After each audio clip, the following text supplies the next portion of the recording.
ഏറ്റവും അറിയാവുന്നവരാണ് നിങ്ങൾ. എങ്ങനെയാണ് ഈ കുട്ടികളെ ധാർമ്മികമായ നിലപാടിലേക്ക് കൊണ്ടുവരിക? ബാക്കിയുള്ളവർ ഒരു കഥയും പറയാൻ നൽകാൻ സമയമില്ല. യുവാക്കളുടെ കഥയും വയസ്സന്മാരുടെ കഥയും അതൊന്നും പറയാൻ സമയമില്ല. ഞാൻ പറയുന്നത് നമ്മുടെ സമൂഹത്തിന്റെ നട്ടലായ നമ്മുടെ ഈ കുട്ടികളെ, കാരണം തആബുൽ കഥവുമായി ഏറ്റവും കൂടുതൽ ബന്ധപ്പെടുന്നത് അവരാണ്.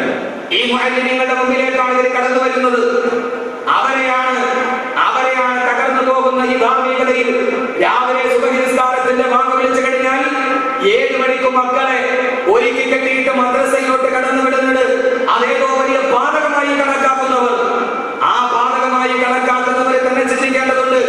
ഏഴരയാകുമ്പോൾ കയ്യും കെട്ടി കോട്ടും കെട്ടി ഞാനൊരു ഭൗതിക വിദ്യാഭ്യാസത്തിന്റെ വിരോധിയായതുകൊണ്ടല്ല, എന്റെ വാപ്പയ്ക്കും ഉമ്മയ്ക്കും തണുപ്പുള്ള രാത്രിയിൽ എന്തോ ഒരു തമാശ തോന്നിയപ്പോൾ ആ കാരണത്താലാണ് ഞാൻ ജനിക്കപ്പെട്ടത്.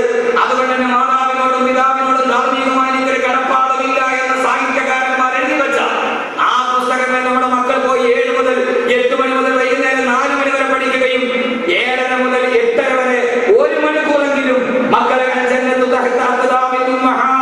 മാതാവിന്റെ കാൽപാദത്തിന്റെ അടിയിലാണ് നിന്റെ സ്വർഗം എന്ന് പഠിപ്പിച്ചു കൊടുക്കുക.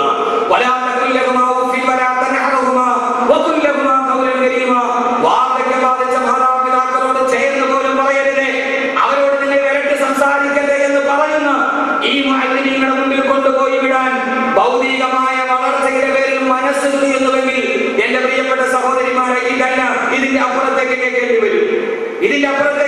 വരും. രാവിലെ വരുന്ന ഈ നൈർമല്യ ഹൃദയത്തെ മാതാപിതാക്കളുടെ കടമ പഠിപ്പിച്ചു കൊടുക്കാൻ, അയൽവക്കക്കാരുടെ കടമ പഠിപ്പിച്ചു കൊടുക്കാൻ, കൂട്ടുകാരോട് എങ്ങനെ സംസാരിക്കണമെന്ന് പറയാൻ 4ാം ക്ലാസ്സിൽ അഖിലാഖ് എന്ന് പറയുന്ന ഒരു കിതാബുണ്ട്, വല്ലപ്പോഴും ഒന്ന് എടുത്തു നോക്കണം.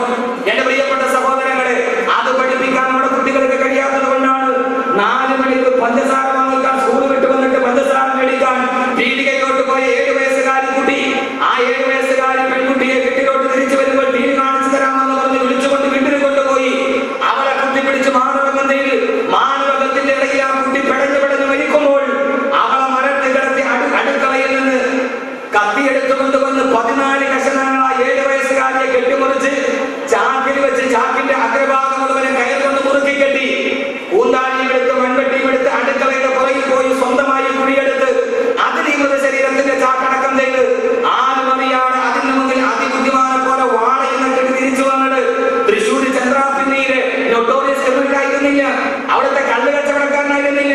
12 വയസ്സ് മാത്രം പ്രായമുള്ള മുഹമ്മദ് കോയ എന്ന് പറയുന്ന 12 വയസ്സുകാരനാണ് ലോകത്തിലെ നൊട്ടോറിയസ് ക്രിമിനൽ പോലും ചെയ്യാത്ത ഈ ക്രൂരകൃത്യം ചെയ്തതെങ്കിൽ എന്റെ പ്രിയപ്പെട്ട സഹോദരങ്ങളെ, അന്വേഷണ ഉദ്യോഗസ്ഥയായ DSG ഇന്നത്തെ IGP സന്ധ്യ തൃശ്ശൂർ പ്രസ് ക്ലബ്ബിൽ പത്രസമ്മേളനം വിളിച്ചപ്പോ പത്രക്കാർ ചോദിച്ചു, എങ്ങനെയാണ് ഈ കുട്ടിക്ക് 7 വയസ്സുകാരിയോട്,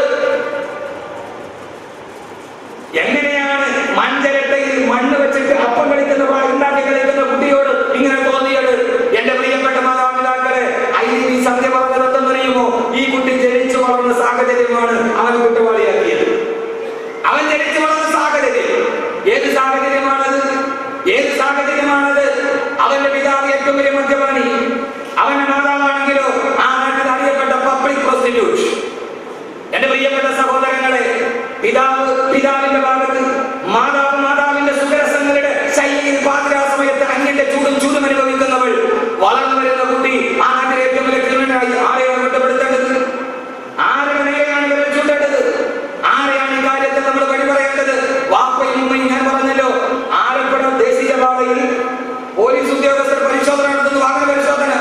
മദ്യപിച്ചതാരെന്നറിയാനുള്ള പരിശോധനയാണ്. റോഡ് സൈഡിൽ ഒരു കഥയില്ല. ഭാര്യയും ഭർത്താവും പാതിരാ സമയത്ത് കാറിൽ വന്നു. ഭർത്താവ് വെളിയിലിറങ്ങി. SI പറഞ്ഞു, ഇതിൽ ഊതുക. മദ്യപിച്ചിട്ട് വാഹനം ഓടിച്ചിട്ട് ഊതിയാൽ സെൻസർ വർക്ക് ചെയ്യും, ബീപ്പ് ശബ്ദം കേൾക്കും. അയാൾ ഊതി, ശബ്ദം കേട്ടു. SI പറഞ്ഞു, നീ മദ്യപിച്ചിട്ടുണ്ട്, വെക്കടിക്കണം 1000 രൂപ. അയാൾ പറഞ്ഞു, ഞാൻ മദ്യപിച്ചിട്ടില്ല. അതൊന്ന് നീ മദ്യപിച്ചത് കൊണ്ടല്ലേ ബീപ്പ് ശബ്ദം കേട്ടത്? അല്ല, ഈ യന്ത്രം കേടാണ്, ഞാൻ മദ്യപിച്ചിട്ടില്ല. പോലീസ് പറഞ്ഞു, ഇത്രയും നേരം യന്ത്രം വർക്കാണ്, ഇപ്പൊ നിനക്ക് മാത്രം ഇല്ല, ഞാൻ മദ്യപിച്ചിട്ടില്ല, എന്നിട്ട് മൂന്നിട്ട് ശബ്ദം കേട്ടു, അതുകൊണ്ട് നിങ്ങളുടെ യന്ത്രം കേടാണ്. പോലീസ് ഉദ്യോഗസ്ഥർ വല്ലാതെ കൺഫ്യൂഷനായി. അവസാനം അയാളെ പറഞ്ഞ് യന്ത്രം കേടാണ്. ഞാൻ പറഞ്ഞാണ്, ശരി, ഒരു കാര്യം ചെയ്യ്, എന്റെ ഭാര്യയെ കൊണ്ട് ഒന്നിപ്പിച്ചു നോക്ക്. ഭാര്യ ഇറങ്ങി വന്നു, സുന്ദരിയായ ഭാര്യ.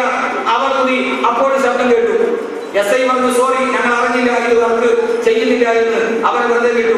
യഥാർത്ഥത്തിൽ അവൾ മദ്യപിച്ചിരുന്നു, യഥാർത്ഥത്തിൽ ഭാര്യ മദ്യപിച്ചിരുന്നു. ഇതൊരു കഥയല്ല. ഈ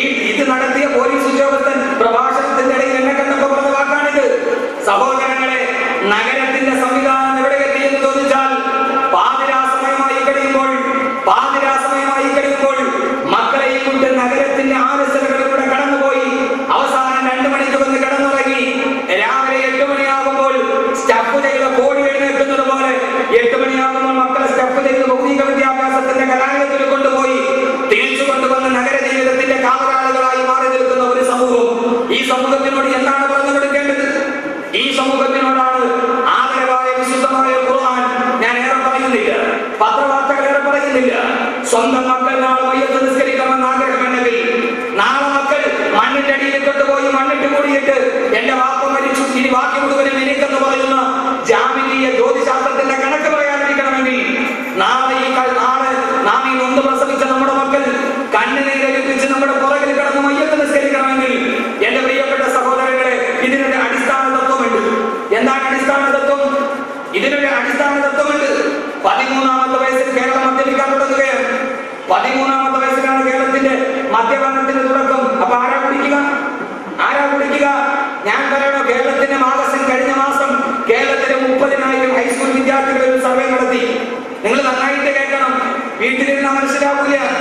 അന്യപുരുഷന്മാരുടെ കൂടെ പോകുന്ന അന്യ സമുദായത്തിന്റെ പുരുഷന്മാരെ കൈപിടിച്ചു പോകുന്ന പെണ്ണുങ്ങൾ, അതറിഞ്ഞിട്ട് ഏതെങ്കിലും ഇസ്ലാമിക പ്രവർത്തകർ അല്ലെങ്കിൽ ഉപ്പുള്ളവർ ഉമ്മായോട് വിളിച്ചിട്ട് നിങ്ങളുടെ മകളുടെ പോക്ക് അതൊന്ന് സൂക്ഷിക്കണം, അവളെ പറയിടത്ത് കാണുന്നുണ്ട് എന്ന് പറഞ്ഞാൽ എന്റെ മക്കൾ അങ്ങനെ തരില്ല എന്ന് പറഞ്ഞ് അവർക്കെതിരെ മേടിച്ചുകൊണ്ടുവന്നവർ ഒന്ന് ചിന്തിക്കണം. നിങ്ങൾക്കറിയണമെങ്കിൽ ധാരാളം ആളുകൾ ഞങ്ങൾ ഉമ്മയോട് കാപ്പെടുന്നു പറഞ്ഞാൽ എന്റെ മോളെ മാത്രമേ നീ കണ്ടുള്ളൂ. എന്റെ മോൾ അങ്ങനെ ചെയ്യില്ല. അവള് തഹജ്ജുദ് അവള് സുബഹി കഴിഞ്ഞിട്ട് മനസ്സിലാവുന്നവളാണ്. എന്റെ പ്രിയപ്പെട്ട സഹോദരങ്ങളെ, അന്യപുരുഷന്റെ കൂടെ പോയ പെണ്ണ് അന്ന് സുബഹി നിസ്കരിച്ചിട്ട് മനസ്സിലോതിട്ടാണ് പോയത് എന്ന കാര്യം മറന്നു പോകരുത്. എന്റെ പ്രിയപ്പെട്ട സഹോദരങ്ങളെ, അതുകൊണ്ടാണ് പലപ്പോഴും അത് ചൂണ്ടിക്കാണിക്കുന്നവരുടെ നേരെ വിരൽ ചൂണ്ടുന്ന ആളുകൾ അള്ളാഹു നമ്മളെ കാത്തുരക്ഷിക്കട്ടെ. ഇതിന്റെയൊക്കെ പ്രധാനപ്പെട്ട 30,000 ഹൈസ്കൂൾ വിദ്യാർത്ഥികൾ സർവേ നടത്തിയപ്പോൾ 60% പെൺകുട്ടികളും 60% ആൺകുട്ടികളും. ഇത് അഹ്മദ് കബീർ വാക്കവിയുടെ സർവേ അല്ല. നിങ്ങൾ 5 നേരം വാക്ക് വിളിക്കുമ്പോഴും എടുത്ത് മറിച്ചു നോക്കുന്ന മാഗസിന്റെ സർവേയാണ്. മാഗസിന്റെ പേര് മനസ്സിലായില്ല, നിങ്ങളുടെ പേര് തന്നെ വനിത, അതിന്റെ തന്നെ സർവേയാണ്. ആ സർവേയിലാണ് സഹോദരങ്ങളെ 60% ആൺകുട്ടികളും പെൺകുട്ടികളും ലൈംഗിക ബന്ധം ആസ്വദിച്ചവരാണ് എന്ന് ഞെട്ടിപ്പിക്കുന്ന വാർത്ത കേരളത്തിന്റെ നടുവിലാണ്. ഇത് ആധികാരികമായ സർവേ ആണെങ്കിൽ ഇത് പണ്ഡിതന്മാർ പറയുമ്പോൾ മനസ്സിലാവില്ല. അവരോട് പറയുമ്പോൾ അവര് പുരോഗമനത്തിന്റെ പടിവാതിലടച്ചവർ, സ്കൂൾ വിദ്യാഭ്യാസം തകർത്തവർ. എന്റെ പ്രിയപ്പെട്ട സഹോദരങ്ങളെ, നമുക്ക് അങ്ങനെ ഒരു വാക്യമില്ല, നമുക്ക് അങ്ങനെ ഒരു വാദമില്ല. ഇവിടെയാണ് ഖുർആൻ 2 വിഭാഗം ആളുകൾ പറയുന്നത്. അള്ളാഹു പറയുവാനും കേൾക്കുവാനും അള്ളാഹു തൗഫീഖ് നൽകി അനുഗ്രഹിക്കുമാറാകട്ടെ. മദ്രസ അധ്യാപകന്റെ രാവിലെ മക്കളെ കൊണ്ട് വിട്ടാലോ ആ മക്കളെ എട്ടും തൊട്ടും തിരിയാത്ത മക്കളെ സ്വർഗമെന്ന് പഠിപ്പിച്ചു കൊടുക്കാൻ, നരകമെന്ന് പഠിപ്പിച്ചു കൊടുക്കാൻ, പരലോകത്തെ കുറിച്ച് പഠിപ്പിച്ചു കൊടുക്കാൻ, മാതാപിതാക്കളെ കുറിച്ച് പഠിപ്പിച്ചു കൊടുക്കാൻ, സമൂഹത്തിന്റെ നന്മകളെ കുറിച്ച് പറഞ്ഞു കൊടുക്കാൻ എന്റെ പ്രിയപ്പെട്ട സഹോദരങ്ങളെ തീർച്ചയായും ഒരാളുകൾ വേണം, ഒരുവട്ടം ആളുകൾ വേണം. വൈലോപ്പിള്ളി പറഞ്ഞതുപോലെ വാക്കുകൾ കൂട്ടി ചൊല്ലാൻ വയ്യാത്ത കിടാങ്ങളെ ദീർഘദർശനം ചെയ്യും ദൈവജ്ഞാനല്ലോ നിങ്ങൾ. മാമ്പഴം എന്ന കവിതയിൽ വൈലോപ്പിള്ളി പറയുന്നുണ്ട്, എട്ടും തൊട്ടും തിരിയാത്ത കുട്ടികൾക്ക് വിജ്ഞാനം പഠിപ്പിച്ചു കൊടുക്കുന്ന ദൈവജ്ഞാനികളാണ് നിങ്ങളെന്ന് അധ്യാപകർ പറയുമ്പോൾ ആ അധ്യാപകരാണ് ഈ കാണുന്ന മാലിന്യങ്ങൾ. എന്റെ പ്രിയപ്പെട്ട സഹോദരങ്ങളെ, അതുകൊണ്ട് ഞാൻ പറയുന്നു, ഈ ഭൂമിയിൽ ജീവിക്കുമ്പോൾ ചില ലക്ഷ്യങ്ങൾ ഉണ്ടാകണം. ഈ വളരുന്ന ലോകത്ത് തകർന്ന ധാർമ്മികതയുടെ നടുവിൽ ഞാൻ പത്രവാർത്തകൾ പറഞ്ഞതിന് മാത്രമേ സമയം ഉണ്ടാവുകയുള്ളൂ. ഈ വളരുന്ന ലോകത്ത് തളരുന്ന ഒരു ധാർമ്മികത. നമ്മുടെ നഗരം വളരുകയാണ്, ഫ്ലാറ്റുകൾ വളരുകയാണ്. എന്റെ പ്രിയപ്പെട്ട സഹോദരങ്ങളെ, സുഖ സൗകര്യങ്ങൾ വളരുകയാണ്. എല്ലാം നമ്മുടെ കണ്ണുമുന്നിൽ എത്തി നിൽക്കുകയാണ്. ലോകത്തുള്ള ഒരു കമ്പ്യൂട്ടറിന് മുഴുവൻ സൂക്ഷിക്കാൻ കഴിയാത്തത് വിരലിന്റെ നഖത്തിന്റെ നാലിലൊന്നും വലിപ്പമില്ലാത്ത ചെറിയ ഒരു മൈക്രോ ചിപ്പിന് സൂക്ഷിക്കാൻ കഴിയുന്ന, പ്രപഞ്ചത്തിന്റെ രഹസ്യം മുഴുവനും ഒരു മൈക്രോ ചിപ്പിന് സൂക്ഷിക്കാൻ കഴിയുന്ന കാലത്താണ് നാം. ഇവിടെ നമുക്കെന്താണ് ചെയ്യാൻ കഴിയുക? ഇവിടെ അള്ളാഹുവിന്റെ ഖുർആൻ പറയുന്നു, 2 വിഭാഗം മനുഷ്യരുണ്ട് ഇവിടെ. ആ 2 വിഭാഗം മനുഷ്യരിൽ അള്ളാഹുവിന്റെ ഖുർആൻ പറയുന്നത് കേൾക്കുക. ലോകത്തിലെ ഏറ്റവും വലിയ തളരുന്ന ധാർമ്മികതയുടെ നടുവിൽ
അതുകൊണ്ടാണ് ആ കാലഘട്ടത്തെ ഇരുണ്ട യുഗം എന്ന് ചരിത്രകാരന്മാർ പറയാൻ കാരണം. റോഡിന്റെ നടപ്പാതയിലൂടെ നടന്നു പോകുന്ന മനുഷ്യന്റെ മടിശീലയുടെ വലിപ്പം കാണുമ്പോൾ പിടിച്ചു നിർത്തിയിട്ട് കഴുത്തറുത്തിട്ട് അവന്റെ മടിശീലയിലെ പണം പൊട്ടിച്ചു പോയ കാട്ടാളന്മാർ, ആ കാട്ടാളന്മാർ വിശുദ്ധമായ ഖുർആന്റെ ഇഖ്റ എന്ന ആയത്ത് ഓതിയപ്പോൾ, ആയത്ത് അവരുടെ ഹൃദയത്തിൽ ഇറങ്ങിയപ്പോൾ, പാതിരാ സമയത്ത് സക്കാത്തിന്റെയും സദഖയുടെയും പൈസ കൈ പിടിച്ചിട്ട് പാവപ്പെട്ടവർ ഉറങ്ങുന്നത് കാത്തവരുടെ വീടിന് മുമ്പിൽ കാത്തു നിൽക്കുന്ന ആളുകളായി മാറി. അങ്ങനെ ഒരു മാറ്റം അവർക്കുണ്ടായി. ആ ധാർമ്മികതയും അവർക്ക് തളർന്നുപോയ ധാർമ്മികതയും ഞാൻ പറഞ്ഞ മനസ്സിലായില്ല. അള്ളാഹുവിന്റെ റസൂൽ വരുന്ന കാലഘട്ടത്തിലെ ജനങ്ങൾ റോഡിലൂടെ നടന്നു പോകുന്നവന്റെ മടിശീലയുടെ കരം കണ്ടാൽ അവനെ പിടിച്ചെടുത്ത് കഴുത്തെടുത്തിട്ട് അവന്റെ മടിശീലയിൽ പണം പൊട്ടിച്ചു കൊണ്ടുപോയിരുന്നു. നിങ്ങൾക്കറിയില്ലേ, മക്കയിൽ നിന്ന് ശാമിലോട്ട് കച്ചവടക്കാരെ പോകുന്ന ഇടയിൽ പർവ്വതത്തിന്റെ പുറകിൽ കുത്തിയിരുന്നിട്ട് പോകുന്നവനെ പിടിച്ച് മടിശീലയിലെ പണം പൊട്ടിച്ച ഒരു ചെറുപ്പക്കാരനുണ്ടായിരുന്നു, അബൂദർ. ഗിഫാർ ഗോത്രത്തിന്റെ തലവൻ ആ അബൂദറാണ് പിന്നീട് അബൂദർ ഈ സ്വർഗത്തിലാണെന്ന് അല്ലാഹുവിന്റെ റസൂൽ നേരിട്ട് കൈകൊട്ടി പറഞ്ഞ സയ്യിദുന അബൂദർ ഗിഫാരി റളിയല്ലാഹു അൻഹു പറയുന്നു. ആ ചെറുപ്പക്കാരന്റെ പഴയകാല ജീവിതം നാട്ടിലെ ഏറ്റവും വലിയ പള്ളക്കാരൻ, ആ നാട്ടിലെ കഴുത്തറത്ത നൊട്ടോറിയസ് ക്രിമിനൽ. അവരാരായി മാറിയെന്നറിയുമോ? എന്റെ പ്രിയപ്പെട്ട സഹോദരങ്ങളെ, ഖുർആൻ അവരുടെ മനസ്സിലിറങ്ങി. ആഖിറം പഠിച്ചു, സ്വർഗം പഠിച്ചു, അല്ലാഹുവിനെ അറിഞ്ഞു, ഖുർആൻ പഠിച്ചു. അതുകൊണ്ട് ഈ ലോകത്തിന്റെ തകരുന്ന ധാർമ്മികത നന്നാവണമെങ്കിൽ ഖുർആൻ പറയുന്നിടത്തേക്ക് എത്തണം. രണ്ടേ രണ്ടായത്ത് അത് മാത്രം നമുക്ക് ചർച്ച ചെയ്താൽ മതി. അല്ലാഹു തൗഫീഖ് നൽകുമാറാകട്ടെ, അല്ലാഹു തൗഫീഖ് നൽകുമാറാകട്ടെ. എന്റെ പ്രിയപ്പെട്ട സഹോദരങ്ങളെ, ആ ബഹുമാനായ അവരാരായി മാറിയെന്നറിയോ? അവസാന സക്കാത്തിന്റെ പൈസയുമായി പാവപ്പെട്ടവർ ഉറങ്ങുന്നത് കാത്ത് വീടിന്റെ മുമ്പിൽ കാത്തു നിൽക്കാൻ തുടങ്ങി. ഇപ്പൊ നമ്മളൊരു 100 രൂപ ആർക്കെങ്കിലും കൊടുത്താൽ 110 പേരതി. നമ്മളൊരു 100 രൂപ ആർക്കെങ്കിലും കൊടുത്താൽ 110 പേരതി. അല്ലെങ്കിൽ കൊടുക്കുന്ന ആളോ വാങ്ങുന്ന ആളോ എങ്കിലും പറയും. ആരും അറിയാതെ കൊടുത്തു, ആരും അറിയാതെ കൊടുത്തു. കൊടുത്ത ആൾ പറയും, വാങ്ങുന്ന ആൾ മിനിമം 2 പേരെങ്കിലും അറിയണം. പക്ഷെ ഇവരാരായി മാറിയെന്നറിയോ? വാങ്ങുന്ന ആൾക്കറിയില്ല ഇതാരാ തന്നതെന്ന്. ബഹുമാനപ്പെട്ട കഥ സുലൈമാൻ ഉസ്താദ് പറഞ്ഞത് കൊടുത്തതാകാൻ അറിയില്ല എന്ന് പറഞ്ഞാൽ പാതിരാ സമയത്ത് വീട്ടിൽ പാവങ്ങൾ കിടന്നുറങ്ങുമ്പോ അവരുടെ ചോർന്നൊലിക്കുന്ന ചെറ്റപ്പുരയുടെ മറുഭാഗത്ത് അവർ കാത്തു നിൽക്കും സ്വർണത്തിന്റെ കിഴിയുമായി. പാവപ്പെട്ടവൻ ഉറങ്ങിയെന്നറിയുമ്പോ ഈ സ്വർണ്ണ കിഴി കൊണ്ടുപോയവന്റെ കാൽപാദത്തിൽ വെക്കും. എന്നിട്ട് ആരും അറിയാതെ വീട്ടിലോട്ട് തിരിച്ചു പോകും.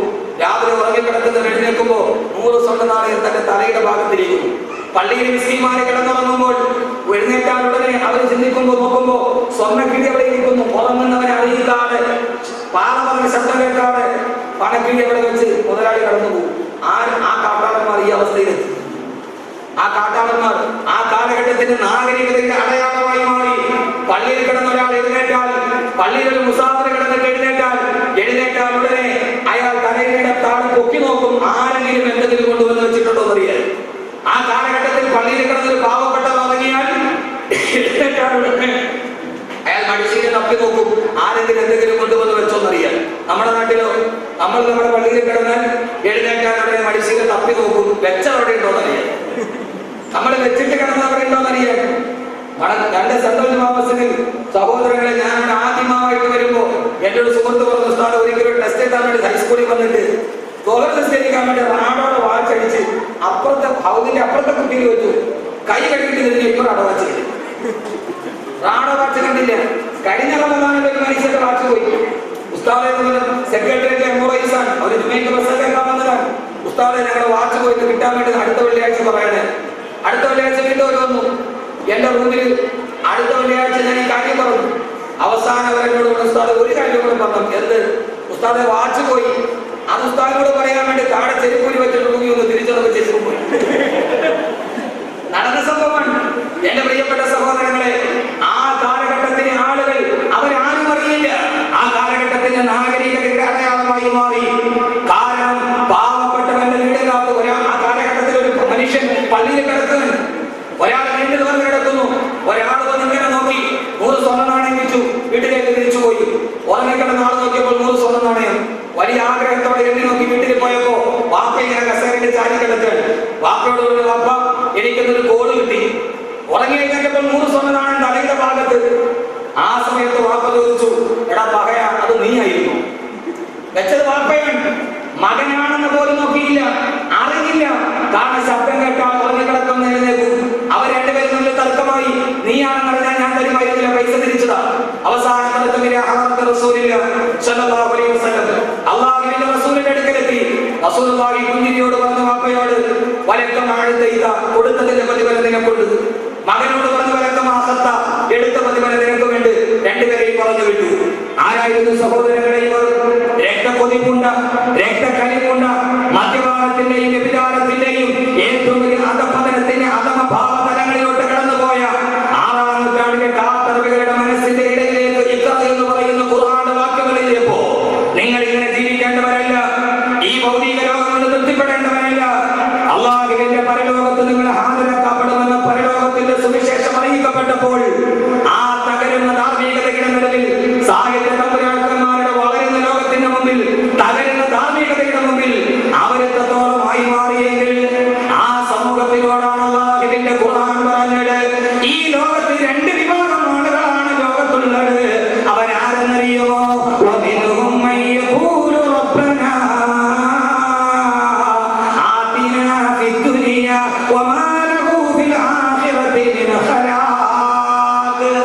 അല്ലാഹുവിന്റെ ഖുർആൻ 2 വിഭാഗം ആളുകളെ പരിചയപ്പെടുത്തുകയാണ്.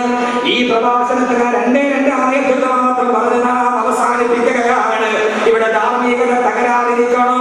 ലോകം എത്ര വളർന്നാലും, ലോകം മുഴുവനും കൈക്കുമ്പിളിൽ കിടന്നാലും, കോടികളുടെ കിടക്കപ്പായിൽ അടിയിൽ വന്നെത്തിയാലും, എന്റെ പൊന്നുമോനെ, നിനക്ക് ലോകത്ത് നല്ലവനായി ഒരു ധാർമ്മികതയുടെ അടയാളമായിട്ട് ജീവിക്കാൻ കഴിയണോ? 2ാമത്തെ വിഭാഗത്തിൽ പേടേണ്ടവരാണ്. അവരാരെന്നറിയുമോ? അല്ലാഹുവിന്റെ ഖുർആൻ പറയുകയാണ്, വമിൻഹും മൻ യഖൂലു റബ്ബനാ ആതിനാ ഫിദ്ദുനിയാ. അല്ലാഹുവിന്റെ തിരുദൂതരെ, അല്ലാഹുവിന്റെ തിരുദൂതരെ, ഭൂമിയുടെ പുറംനിലയുടെ മുകളിൽ മുസ്ലിമീങ്ങളിൽ 2 വിഭാഗം മാത്രമേ ഉള്ളൂ. 3ാമതൊരു വിഭാഗമില്ല. മുസ്ലിമീങ്ങളിൽ 2 വിഭാഗമേ ഉള്ളൂ. അതിൽ 1ാമത്തെ ആരെന്നറിയുമോ? വമിൻഹും, അവരിൽ ചില ആളുകളുണ്ട്. അല്ലാഹു നമ്മളെ അതിൽ പെടുത്താതിരിക്കട്ടെ. അതിൽ പെട്ടുപോയതാണ് സർവ്വ പ്രശ്നത്തിന്റെയും കാതലായ പ്രശ്നമെങ്കിൽ സഹോദരങ്ങളെ, അവരാരെന്നറിയുമോ? മയ്യഖൂലു, അവര് ജീവിതത്തിന്റെ 24 മണിക്കൂറും പറയുന്നത് എന്താ? അല്ലാഹുവേ, അല്ലാഹുവേ, റബ്ബനാ ആതിനാ ഫിദ്ദുനിയാ. അല്ലാഹുവേ, ഞങ്ങൾക്ക് ഈ ദുനിയാവിൽ എന്തൊക്കെ തരാൻ കഴിയുമോ? എന്തൊക്കെ ഈ ഭൂമി ലോകത്ത് നിങ്ങൾക്ക് കിട്ടാൻ കഴിയുമോ? അതെല്ലാം ഞങ്ങൾക്ക് നൽകണേ അല്ലാഹുവേ. 24 മണിക്കൂറും അവർ ദുആ ചെയ്യുന്നത് ദുനിയാവിന് വേണ്ടി, അവർ സഞ്ചരിക്കുന്നത് ദുനിയാവിന് വേണ്ടി, അവർ സമ്പാദിക്കുന്നത് ദുനിയാവിന് വേണ്ടി. വമാ ലഹു ഫിൽ ആഖിറതി മിൻ നസീബ്. നാളെ പരലോകത്ത് അവർ തമ്മാന്റെ അടുക്കൽ യാതൊരുവിധ ഓഹരികളില്ല. ഒരു ചാമ്പുകളിൽ സൂര്യൻ ഉദിച്ചു നിൽക്കുമ്പോ നരകത്തിന്റെ മുമ്പിൽ വിഭ്രരായി, വിഭ്രാന്തരായി, പരിഭ്രാന്തരായി അവര് കത്തിക്കാളുന്ന നരകത്തിന്റെ മുമ്പിൽ നിൽക്കുമ്പോ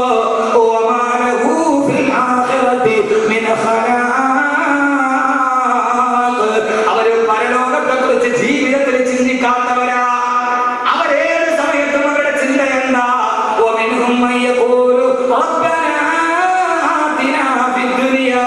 എന്ത് കിട്ടിയാലും ഒന്ന് ദുനിയാവിന് തരണേ തമ്പുരാനെ. അല്ലാഹു അതിനെ മാറ്റി നിർത്തട്ടെ. ഈ ആയത്ത് കഴിഞ്ഞിട്ടൊരു വിഭാഗമുണ്ട്. അത് കഴിഞ്ഞ് 2 ആയത്ത് കഴിഞ്ഞിട്ട് അല്ലാഹു വേറെ 2 വിഭാഗത്തെ പറയുന്നുണ്ട്. എല്ലാവരും പറയാനുള്ള സമയമില്ല, ഇൻഷാല്ലാ പെട്ടെന്ന് നമുക്ക് അവസാനിപ്പിക്കണം. 2 വിഭാഗം. ഒന്നെന്താ? ദുനിയാവിൽ എന്ത് വേണമെങ്കിലും കിട്ടണം. അവരല്ല. ഇത് ആരെ കുറിച്ചാണ്? ഇത് കാഫിറുകളെ കുറിച്ചല്ലല്ലോ, ഇത് അവിശ്വാസികളെ കുറിച്ചിട്ടല്ലോ. ആണോ? ഇത് അവിശ്വാസികളെ കുറിച്ചിട്ടാണോ? അല്ലല്ലോ. അള്ള ഇവിടെ പറഞ്ഞപ്പോ മിനുകുമായി എപ്പോഴും റബ്ബന, അവരെ വിളിക്കുന്നത് റബ്ബന തന്നെയാണ്, അല്ലാതെ കർത്താവെന്നല്ല, ഭഗവാനല്ലോ. റബ്ബന, റബ്ബന, ഞങ്ങളുടെ രക്ഷിതാവേ. അപ്പൊ ഏത് വിഭാഗത്തെ കുറിച്ചിട്ടാണ്? സഹോദരങ്ങളെ, സഹോദരിമാരെ, ഇത് പർദ്ദയിട്ടവരെ കുറിച്ചാണ്, ഇത് തൊപ്പിയിട്ടവരെ കുറിച്ചാണ്, ഇത് ദാടി വെച്ചവരെ കുറിച്ചാണ്. അടയാളങ്ങളുടെ ചിന്ത എന്താ? റബ്ബന ആതിനാ ഫിദ്ദുനിയാ. അല്ലാഹുവേ, ഈ ദുനിയാവിൽ ഞങ്ങൾക്ക് എന്തൊക്കെ തരാമോ അതെല്ലാം നീ ഞങ്ങൾക്ക് നൽകി അനുഗ്രഹിക്കണേ തമ്പുരാനെ. അല്ലാഹുവേ, മക്കൾ MBBS ആകണം, ആകണം. മക്കൾ എഞ്ചിനീയർ ആവണം, ആവണം. അതെവിടെ മതി? ദുനിയാവിൽ മതി. അവൻ ഹാഫിളാവണോ? വേണ്ട. അവൻ ആര്യമാകണോ? വേണ്ട. അവർക്ക് കിട്ടുന്നുണ്ടോ? ദുനിയാവിൽ മതി. ഞാൻ പലപ്പോഴും പറയാറുണ്ട്, നമ്മൾ ആഗ്രഹത്തിൽ വിശക്ക് കാണിക്കുന്നവരാ. നമ്മൾ ആഗ്രഹത്തിൽ വിശക്ക് കാണിക്കുന്നവരാ. കാരണം ഒരു മുസ്ലിം മാതാപിതാക്കളുടെ ചിന്ത എന്താ? എന്റെ മോൻ ഡോക്ടർ ആവണം, എഞ്ചിനീയർ ആവണം. യഥാർത്ഥത്തിൽ അതുകൊണ്ട് എന്താക്കണം? ഡോക്ടറായിട്ട് MBBS എടുത്ത MD എടുക്കണമെങ്കിൽ 2 കോടി രൂപ വേണം. MBBS എടുത്താൽ തന്നെ 4 പാരാസെറ്റാമോൾ കുറിച്ചു കൊടുക്കാന്നല്ലാതെ മുമ്പിൽ വരുന്ന 10 പേർക്ക് പാരാസെറ്റാമോൾ കുറിച്ചു കൊടുക്കാന്നല്ലാതെ, അല്ലെങ്കിൽ തൊണ്ടവേദന വന്നവന് തലവേദന വന്ന് ക്രോസി കുറിച്ചു കൊടുക്കാന്നല്ലാതെ, തൊണ്ടവേദന വന്നവന് വൈക്കോലിനെ കുറിച്ചു കൊടുക്കാന്നല്ലാതെ അതിൽ അപ്പുറത്തോട്ട് എന്താ കഴിയുക? ഇനി അവനൊരു ഗവൺമെന്റ് ആശുപത്രിയിൽ ഗവൺമെന്റ് ഡോക്ടറായിട്ട് ധരിക്കട്ടെ, ആ പഞ്ചായത്തിന്റെ പരിധിയിലുള്ള ആളുകൾ അവരുടെ മുമ്പിൽ വരും. ഇനി അവൻ എഞ്ചിനീയറായി ടെക്നോ പാർക്കിൽ ജോലി കിട്ടെ, ടെക്നോ പാർക്കുമായിട്ട് ബന്ധപ്പെട്ട ആളുകൾ അവരുടെ മുമ്പിൽ വരൂ. എന്ത് IAS കാരനാണെന്ന് ചിന്തിക്കുന്നില്ല? ഈ രാജ്യത്തെ നിയന്ത്രിക്കുന്ന IAS കാരനല്ലേ? 4ാം ക്ലാസ് പഠിക്കാത്ത ആളുകൾ മുഖ്യമന്ത്രി ആകുന്നില്ലേ? ആരാ നിയന്ത്രിക്കുക? എന്റെ പ്രിയപ്പെട്ട സഹോദരങ്ങള്, ഈ IAS കാരനാണ് രാഷ്ട്രത്തിന്റെ സ്ഥിരാകേന്ദ്രത്തിരിക്കുന്നത്. അവരാണ് നിയമം ഉണ്ടാക്കുന്നത്, അവരാണ് എഴുതി വെക്കുന്നത്. മന്ത്രിമാരെ കണ്ടിട്ടില്ല, എഴുതിയിട്ട് ഇങ്ങനെ വായിക്കലല്ല പരിഗണിക്കാളുകൾ. വായിച്ചാൽ തന്നെ നേരെ നിവർന്നിട്ട് വർത്താനം പറയാൻ പറ്റുമോ? വിദ്യാഭ്യാസത്തിന് വരാത്തവർ കുഴപ്പമില്ല, അവരെ എഴുതിയിട്ട് പറഞ്ഞാൽ ചിലപ്പോൾ പ്രശ്നം ഉണ്ടാക്കും. പക്ഷെ അവരൊക്കെ നല്ല വിദ്യാഭ്യാസം ഉള്ളവരാണ്, വളരെ നല്ല രീതിയിൽ വിദ്യാഭ്യാസം ലഭിക്കുന്നത്. എന്റെ പ്രിയപ്പെട്ട സഹോദരങ്ങള്, IAS കാരനാണ് ലോകത്തിനെ നിയന്ത്രിക്കുന്നത്. എന്തുകൊണ്ട് എന്റെ മകൻ ഹാഫിളാവണം, അവൻ IAS കാരനാണെന്ന് ചിന്തിച്ചു? ആഗ്രഹത്തിന് പിശുക്കാൻ, സ്വപ്നം കാണുന്നതിന് പിശുക്കാൻ ഈ സമുദായം ഒത്തിരി അറിയാറുണ്ട്. അതുകൊണ്ട് എന്റെ പ്രിയപ്പെട്ട സഹോദരങ്ങളെ, ലോകത്തെ വിഭാഗം ദുനിയാവ് മാത്രം ആഗ്രഹിക്കുന്നവന് 8 മണിക്ക് കുട്ടിയെ സ്കൂളിൽ വിടാനേ പറ്റൂ, 7 മണിക്ക് കുട്ടിയെ മദ്രസ വിടാൻ പറ്റില്ല, കഴിയില്ല. കാരണം അവനെന്താ? അവന്റെ ചിന്ത മുഴുവൻ അല്ലാഹുവേ ഈ ദുനിയാവിൽ എനിക്ക് നൽകണേ എന്നാണ്. ഈ ദുനിയാവിൽ എനിക്ക് നൽകണേ എന്നാണ്. ഈ ദുനിയാവിന്റെ സുഖലോലുപത, ഈ ദുനിയാവിന്റെ എല്ലാവിധ ആഭാടവും അത് കിട്ടിയാലും മതി. സഹോദരങ്ങളെ, ഈ ദുനിയാവെന്താണ്? ഈ ദുനിയാവെന്താണ്? അല്ലാഹുവിന്റെ പ്രവാചകൻ നബി മുഹമ്മദ് മുസ്തഫ സല്ലല്ലാഹു അലൈഹി വസല്ലം, അല്ലാഹുവിന്റെ പ്രവാചകൻ നബി മുഹമ്മദ് മുസ്തഫ സല്ലല്ലാഹു അലൈഹി വസല്ലം ദുനിയാവിനെ കുറിച്ച് ചിന്തിക്കുന്നതാണ്. വാപ്പ വയസ്സായി, ഉമ്മ വയസ്സായി, 8 മക്കളുണ്ട്. വാപ്പയും ആരുടെ കൂടെ കിടക്കണം? ഇളയവരുടെ കൂടെ നിന്നോട്ട്. 1000 രൂപ വാപ്പയ്ക്ക് വേണ്ടി മുതൽ മുടക്കിയാൽ അതിൽ നിന്ന് എന്ത് തിരിച്ച് ഇങ്ങോട്ട് ഇൻകം എന്ത് കിട്ടും? അത് ദുനിയാവിനെ കുറിച്ച് ചിന്തിക്കുന്നവൻ ചിന്തിക്കൂ. ആഖിറത്തെ കുറിച്ച് ചിന്തിക്കുന്നവനെ വാപ്പയ്ക്ക് 1000 അങ്ങോട്ട് കൊടുക്കും. വാപ്പാക്കുമാർക്ക് 1000 രൂപ ഞാൻ മുടക്കി, 1000 കൊടുത്താൽ എനിക്ക് ഇങ്ങോട്ട് എന്ത് കിട്ടും? ലാഭം എന്ത് കിട്ടും? ഇൻകം എന്ത് കിട്ടും? താഴ്ന്ന ഞാൻ കൊടുത്തു. എന്റെ പ്രിയപ്പെട്ട സഹോദരങ്ങളെ, സഫറുല്ലാ സാഹിബിന് കൊടുത്ത പൈസ വേറെടുത്ത് നിക്ഷേപിച്ചാൽ വൈകുന്നേരം തിരിച്ചു കിട്ടും, അല്ലെങ്കിൽ അടുത്ത മാസം തിരിച്ചു കിട്ടും. പക്ഷെ ഇവിടെ കൊടുത്തതിന് തിരിച്ചെന്ന് കിട്ടുമെന്ന് ചോദിച്ചാൽ അത് ആഖിറത്തെ ചൂണ്ടിക്കാണിച്ചിട്ടേ പറയാൻ പറ്റൂ. അപ്പൊ അദ്ദേഹം റബ്ബനാ ആതിനാ ഫിദ് ദുനിയ എന്ന് പറഞ്ഞ ആളല്ല. അങ്ങനെ ആവാൻ കഴിയണമെങ്കിൽ ആദരവായ പ്രവാചകൻ നബി മുഹമ്മദ് മുസ്തഫ, അല്ലാഹുവിന്റെ പ്രവാചകനാണ് പറഞ്ഞത്, മദീനത്തിന്റെ ഓരത്ത് കൂടി നടന്നു പോകുമ്പോ ചത്തുപിടുത്ത് കിടക്കുന്ന ഒരു നായിയുടെ ശവശരീരം കണ്ടപ്പോ അല്ലാഹുവിന്റെ റസൂലിന്റെ സഹാബത്ത് കൊടുക്കുന്നുണ്ട്. വല്ലാതെ മൂക്കുപത്തി നടന്നു പോകുമ്പോ അല്ലാഹുവിന്റെ തിരുദൂതരെ ചോദിച്ചു, പ്രിയപ്പെട്ട സഹാബ, ഈ പുഴുത്തുമാറി കിടക്കുന്ന ഈ പട്ടിയുടെ ശവശരീരം ആർക്കാണ് വേണ്ടത്? അല്ലാഹുവിന്റെ റസൂലിന്റെ സഹാബത്ത് മറുപടി പറഞ്ഞു, തിരുദൂതരെ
തീർന്നില്ല. സഹോദരങ്ങളെ, യഥാർത്ഥ മുഅ്മിനായ സഹോദരന്മാരെ, ദുനിയാവ് ചോദിച്ചതെന്താ? ഈ ദുനിയാവിലെ നന്മകൾ എനിക്ക് തരണം, ഈ ദുനിയാവിന്റെ വിപത്തുകൾ മാറ്റണമെന്ന് അവിടെ ദുആയില്ല. പക്ഷെ ആഖിറത്തെ കുറിച്ച് ചോദിച്ചപ്പോ അല്ലാഹുവേ വഖിനാ അദാബന്നാർ, നാളെ ആഖിറത്തിലെ ഹസനത്ത് തന്നാൽ മാത്രം പോരാ, കത്തിക്കാവുന്ന നരകത്തിൽ നിന്ന് ഞങ്ങളെ നീ കാത്ത് രക്ഷിക്കണേ തമ്പുരാനെ എന്ന് അവർ അല്ലാഹുവോട് ദുനിയാവിൽ നിന്ന് ചിന്തിക്കുന്നവരാണെന്ന് ആദരവായ പ്രവാചക അല്ലാഹുവിന്റെ വിശുദ്ധ ഖുർആൻ അല്ലാഹു കൂട്ടത്തിൽ പെടുത്തട്ടെ. ആഖിറ മാത്രമല്ല, ഹസന, ദുനിയാവിൽ വേണം നല്ലത്. ദുനിയാവില്ലാതെ പറ്റുമോ? ദുനിയാവുണ്ടാവണം. ദുനിയാവ് കൃഷി സ്ഥലമാണ്. ഇവിടെ കൃഷി ചെയ്താലല്ലേ ആഖിറത്തിൽ കൊയ്യാൻ പറ്റും. ദുനിയാവില്ലാതെ ആഖിറം നേടാൻ അല്ലാഹു പറഞ്ഞല്ലോ ദുനിയാവുണ്ടാവണം. ആ ദുനിയാവിന്റെ കാര്യം ഹസനത്തായിട്ട് തന്നെ നടക്കണം. ദുനിയാവിന്റെ കാര്യമായിട്ട് നടക്കണം. മാസം 1500 ഉസ്താദ് ശമ്പളം കൊടുത്ത് ഉസ്താദെ ബറക്കത്തുണ്ടാകുന്നത് ദുനിയാവിൽ പറ്റില്ല. 10 കിലോ അരി മേടിച്ചിട്ട് 100, അതിന് ദുനിയാവിന്റെ ഹസനത്തിന് ആവശ്യമുള്ളത് തന്നെ വേണം. ആഖിറത്തിന്റെ ഹസനത്ത് അങ്ങനെയല്ല. അല്ലാഹു സുബ്ഹാനഹു വ തആല അങ്ങനെ ചിന്തിക്കാൻ തൗഫീഖ് നൽകട്ടെ. അങ്ങനെ ചിന്തിച്ചാലേ തആമുലുകൾ എന്താണെന്ന് മനസ്സിലാവും. അങ്ങനെ ചിന്തിച്ചാലേ ഇതിന്റെ വില എന്തെന്ന് മനസ്സിലാവൂ. എന്റെ പ്രിയപ്പെട്ട സഹോദരങ്ങളെ, ദുനിയാവിൽ ആകെ 6 വിഭാഗം ആളുകളുണ്ട്. ദുനിയാവിൽ ഈ മക്കളെന്തായിരിക്കും? ഈ ഭൂമിയുടെ പുറംതൊലിയുടെ മുകളിൽ ജീവിച്ചിരിക്കുന്നവരിൽ ആകെ 6 വിഭാഗം ആളുകളിൽ. എത്ര വിഭാഗം? എത്ര വിഭാഗം ആളുകൾ? 6 വിഭാഗം. അന മദീനത്തുൽ ഇൽമി വഅലിയുൻ ബാബുഹാ, ഞാൻ വിജ്ഞാനത്തിന്റെ പട്ടണമാണെങ്കിൽ ആ വിജ്ഞാന നഗരത്തിന്റെ അനന്തര കമനീയ കവാടമാണ് ഈ അലി എന്ന റസൂലുള്ളാഹി തൊട്ടുചൂണ്ടി പറഞ്ഞ ലോകത്തിന്റെ വിജ്ഞാനത്തിന്റെ കവാടമേ.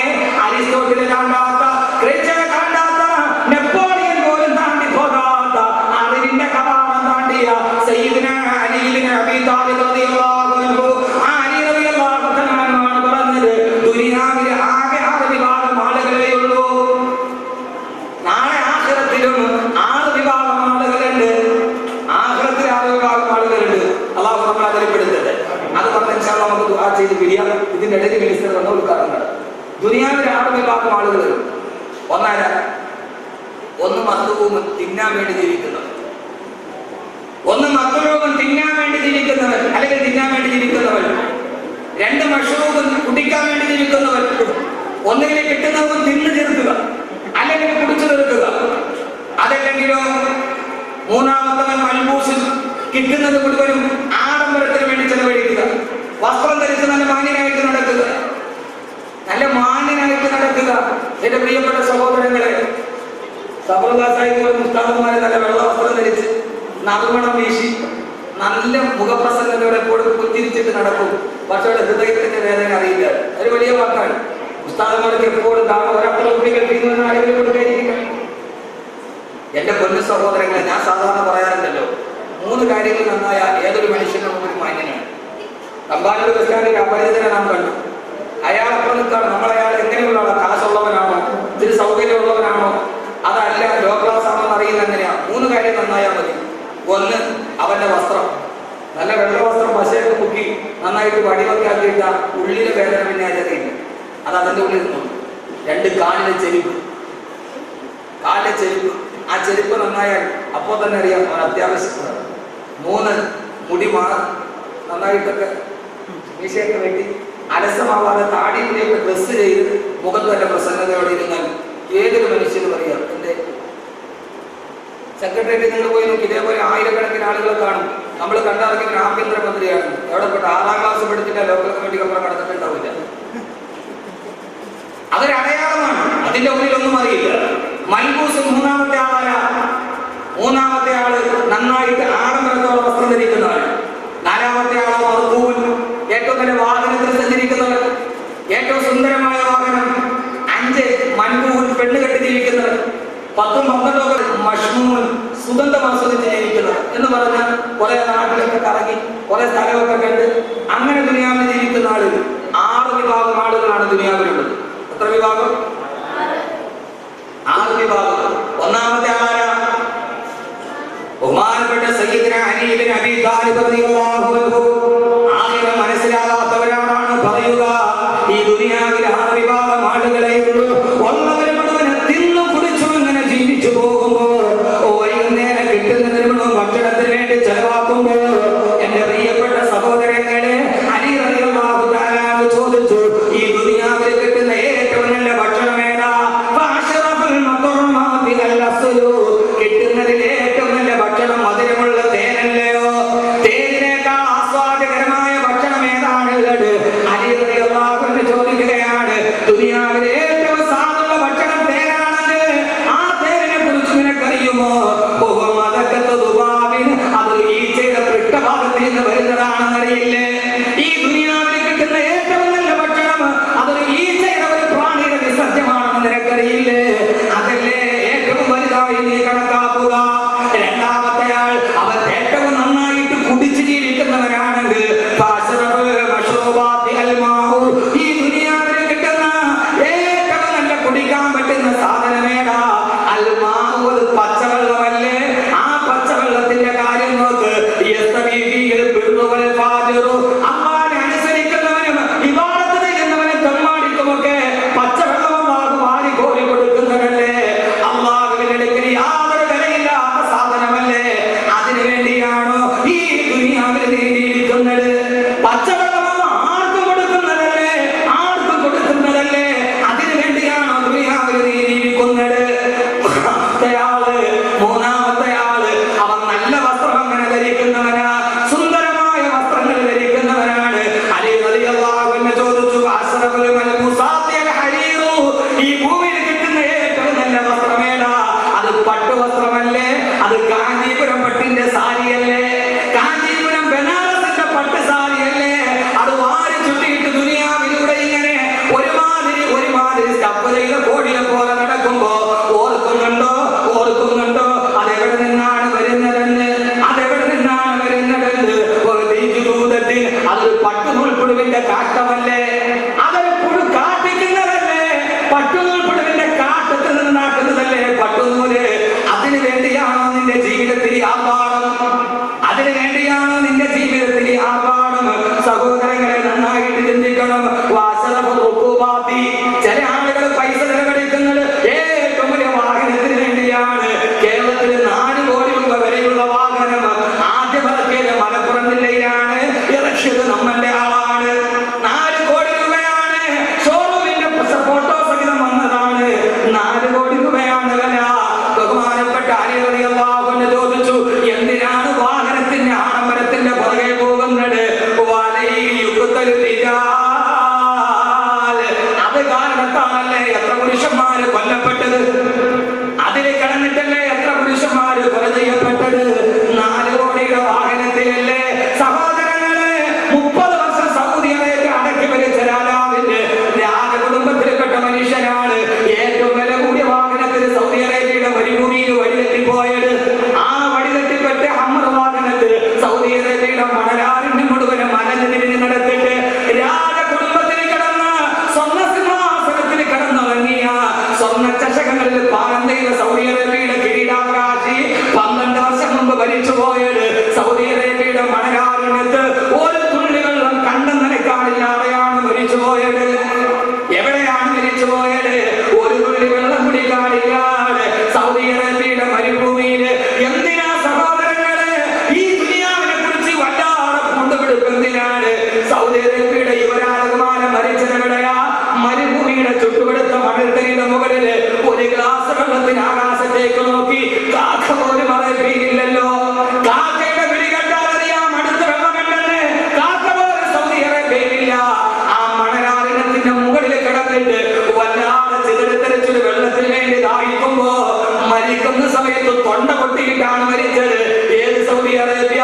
ആ രാജകുമാരൻ പിടഞ്ഞു മരിച്ച മണ്ണിന്റെ ഭാഗത്ത് അവിടെ മണ്ണൊന്ന് കുഴിച്ചാൽ കിട്ടുന്നത് പെട്രോളിയമാണ്, സ്വർണത്തിന്റെ മലകളാണ്. സ്വർണത്തിന്റെ മലയാണ് അതിൻ്റെതാണ്. സൗദി അറേബ്യയിലെ സ്വർണത്തിന്റെ കനിയുള്ളത്.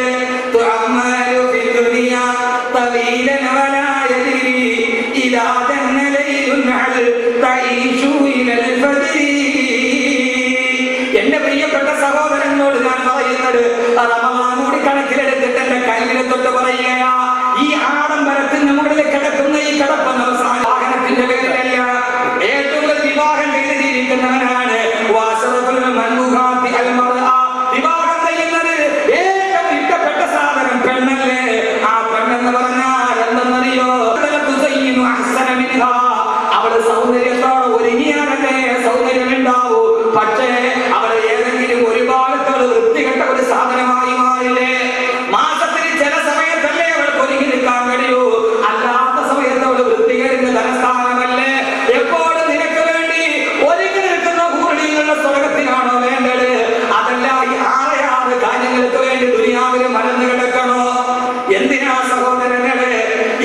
സഹോദരങ്ങളെ, അതുകൊണ്ടാണ് ആദരവായ പ്രവാചകൻ നബി മുഹമ്മദ് മുസ്തഫ, ആദരവായ പ്രവാചകൻ നബി മുഹമ്മദ് മുസ്തഫ ദുനിയാവിലെ 6 വിഭാഗമാണ് പറഞ്ഞത്. ഇനി ആഖിറത്തിൽ 6 വിഭാഗമുണ്ട്. അല്ലാഹു നമ്മളെ അവിടെ എത്തിക്കുമാറാകട്ടെ. അതുകൊണ്ടാണ് അല്ലാഹുവിന്റെ റസൂൽ പറഞ്ഞത്, ഇയ്യാകും വതനഉം. അല്ലാഹുവിന്റെ പ്രവാചകൻ നബി മുഹമ്മദ് മുസ്തഫ, അല്ലാഹുവിന്റെ റസൂലിനെ കാണാൻ, അവിടുത്തെ തിരുദൂതനെ കാണാൻ ബഹുമാനപ്പെട്ട സയ്യിദുനാ ഉമർ ഇബ്നുൽ ഖത്താബ് റളിയല്ലാഹു അൻഹു അല്ലാഹുവിന്റെ റസൂലിന്റെ പള്ളിയിലെത്തി മസ്ജിദുൻ നബവിയിൽ. ആ മസ്ജിദുൻ നബവിയിൽ റസൂലുള്ളാഹിനെ കണ്ട് സലാം പറയുമ്പോൾ അല്ലാഹുവിന്റെ റസൂൽ പള്ളിയിൽ കിടക്കുകയാണ്, വീട്ടിൽ കിടക്കുകയാണ്. റസൂലുള്ള ചാടി എഴുന്നേറ്റപ്പോ ഉമർ റളിയല്ലാഹു തആല നോക്കുമ്പോ അല്ലാഹുവിന്റെ റസൂൽ കിടന്നുറങ്ങിയ ഈത്തപ്പന മരത്തിന്റെ ഓലയിൽ അടയാളം റസൂലുള്ളാഹിയുടെ റിസാലത്തിന്റെ ശരീരത്തിൽ കണ്ടപ്പോ വിതുമ്പിപ്പോയി ഉമർ റളിയല്ലാഹു അൻഹു. അല്ലാഹുവിന്റെ റസൂലിനോട് ചോദിച്ചു, യാ റസൂലല്ലാഹ്, തിരുദൂതനെ, ഇസ്രായേൽ കൈസറിന്റെ ഈ ചക്രവർത്തിമാർ സ്വർഗ്ഗത്തിൽ കിടന്നുറങ്ങുമ്പോ അല്ലാഹുവിന്റെ ദീൻ പ്രചരിപ്പിക്കാൻ വേണ്ടി വന്നാന്ന്, അല്ലാഹുവിനെ പഠിപ്പിക്കാൻ വേണ്ടി വന്നാന്ന് ഈ കിടക്കുന്ന ഈത്തപ്പന മരത്തിന്റെ ഓലയിൽ കിടക്കുന്ന നബിയെ എനിക്ക് സഹിക്കാൻ കഴിയുന്നില്ല റസൂലല്ലാഹ്. ആ സമയത്ത് പൊട്ടിക്കരഞ്ഞ ഉമർ റളിയല്ലാഹു അൻഹുവിനെ റിസാലത്തിന്റെ ശരീരം കൊണ്ട് തന്നെ നെഞ്ചകത്തിലോട്ട് ചേർത്ത് പിടിച്ചിട്ട് അല്ലാഹുവിന്റെ റസൂൽ ചോദിച്ചൊരു ചോദ്യം കൊണ്ട്, ഉമറേ, ഉമറേ, ഇവിടെ നിനക്ക് കിസ്രയുടെ കൊട്ടാരത്തിന്റെ കട്ടിലിൽ കിടക്കണോ, അതല്ല നാളെ സ്വർണ്ണ നൂലുകൾ കൊണ്ട് നെയ്തുണ്ടാക്കപ്പെട്ട സ്വർഗത്തിന്റെ കട്ടിലിൽ കിടക്കണോ? ഇവിടെ സ്വർണ്ണക്കട്ടിലിൽ കിടന്നാൽ സ്വർഗത്തിന്റെ സ്വർണ്ണക്കട്ടിലിൽ കിടക്കാൻ കഴിയില്ല. ഏതാണ് ഉമറേ വേണ്ടതെന്ന് ചോദിച്ചപ്പോ അല്ലാഹുവിന്റെ റസൂലിന്റെ കൈ പിടിച്ചിട്ടാണ് പറഞ്ഞത്, അല്ലാഹുവിന്റെ തിരുദൂതനെ, നാളെ സ്വർഗത്തിലെ കട്ടിൽ മതി നബിയേ, സ്വർഗത്തിലെ കട്ടിൽ മതി നബിയേ എന്ന് ഉമർ റളിയല്ലാഹു തആല പൊട്ടിക്കരയുമ്പോ അവിടെ വെച്ചിട്ടാണ് റസൂലുള്ളാഹി പറഞ്ഞത്, ലോക മുസ്ലിമീങ്ങളോടായി, എന്റെ ശബ്ദം കേൾക്കുന്ന പ്രിയപ്പെട്ട സഹോദരങ്ങളോട് സഹോദരിമാരോടുമായി അല്ലാഹുവിന്റെ റസൂൽ പറഞ്ഞ ഒറ്റ ഹദീസ് നിങ്ങളോട് ഞാൻ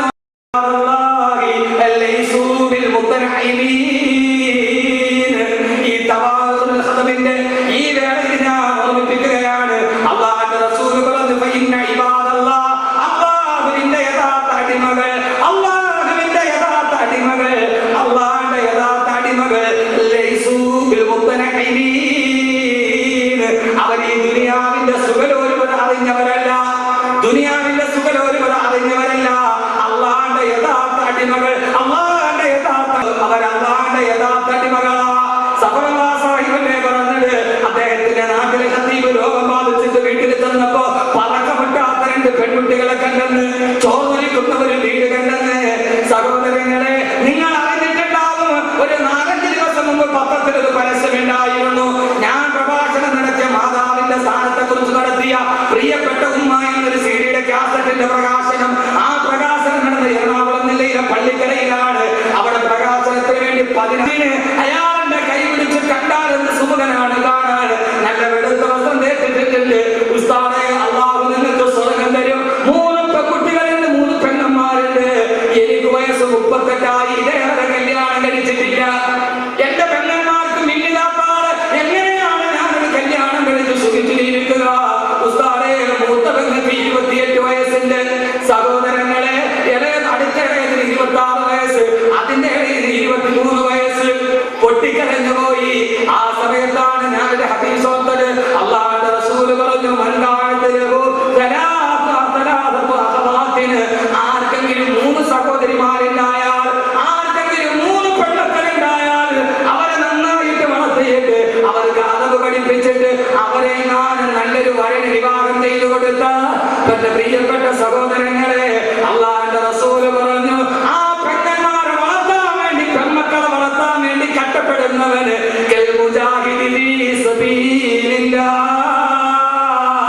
അല്ലാഹുവിന്റെ മാർഗത്തിൽ ജിഹാദ് ചെയ്ത ശുഹദാക്കളെ പോലെയാ, എന്റെ ഹംസയെ പോലെയാ, എന്റെ ഖൈബറിനെ പോലെയാ, എന്റെ സൈദിനെ പോലെയാ റളിയല്ലാഹു തആല അൻഹും. ഒരു മുജാഹിദിന്റെ ഒരു ജിഹാദ് നടത്തിയവന്റെ പ്രതിഫലം കിട്ടുമെന്ന് നബി മുഹമ്മദ് മുസ്തഫ. അബൂ ഹുറൈറ റളിയല്ലാഹു തആല റിവായത്ത് ചെയ്യുന്നുണ്ട്, ഒരാൾക്ക് 5 സഹോദരിമാരുണ്ടെങ്കിൽ അവരെ 5 പേരെയും മാന്യമായി വിവാഹം ചെയ്തു കൊടുത്താൽ അവന് സ്വർഗ്ഗം ഉറപ്പായി എന്ന്. ഞാൻ പറഞ്ഞു, നിങ്ങൾക്ക് സ്വർഗ്ഗം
പോകുന്ന പുരോഗമനത്തിന്റെ പിന്തിരിപ്പന്മാരെന്ന് പറഞ്ഞ് അവരെ മാറ്റി നിർത്തുമ്പോ എന്റെ പ്രിയപ്പെട്ട സഹോദരങ്ങളെ, അവര് മാറി മൂലു നോക്കിയിട്ട് കാശുണ്ടാക്കുന്നവരാണ്. എന്റെ പ്രിയപ്പെട്ട സഹോദരങ്ങളെ, അവരാരും കള്ളക്കച്ചവടം ചെയ്യാമെന്ന് കേട്ടിട്ടില്ല. അവർക്ക് പിടിച്ചു പറിക്കാൻ കഴിയാത്തത് കൊണ്ടാണ്, അവർക്ക് പലിശയ്ക്ക് കൊടുക്കാൻ കഴിയാത്തത് കൊണ്ടാണ്, അവർക്ക് കല്ല് കച്ചവടം നടത്താൻ കഴിയാത്തത് കൊണ്ടാണ്. എന്റെ പ്രിയപ്പെട്ട സഹോദരങ്ങളെ, അവർക്കറിയാം അല്ലാഹുവിന്റെ അടിമകൾ. കാരണം സുലൈമാൻ ഉസ്താദ് ആയത്തോതി വെച്ചില്ലേ, അബ്ദുൽ ഹമീദ് മൗലവി ആയത്തോതിയില്ലേ, ലിൽ ഫുഖറാഇൽ ലദീന വഹസറൂ ഫീ സബീലില്ലാഹ്. അല്ലാഹുവിന്റെ പ്രബോധനത്തിന്റെ മാർഗ്ഗത്തിൽ ഇറങ്ങുന്ന പാവപ്പെട്ടവർ, പ്രബോധനം ചെയ്യുന്നവരെന്നും പാവപ്പെട്ടവനാണ്. ഖുർആൻ എന്നതിൽ ഫുഖറായിൻ, അവൻ എപ്പോഴും പാവപ്പെട്ടവനായിരിക്കും, അവൻ എപ്പോഴും ഫഖീറായിരിക്കും. ഖുർആൻ എന്ന് പറഞ്ഞതാണ്, അല്ലാഹ് പറഞ്ഞതല്ലേ.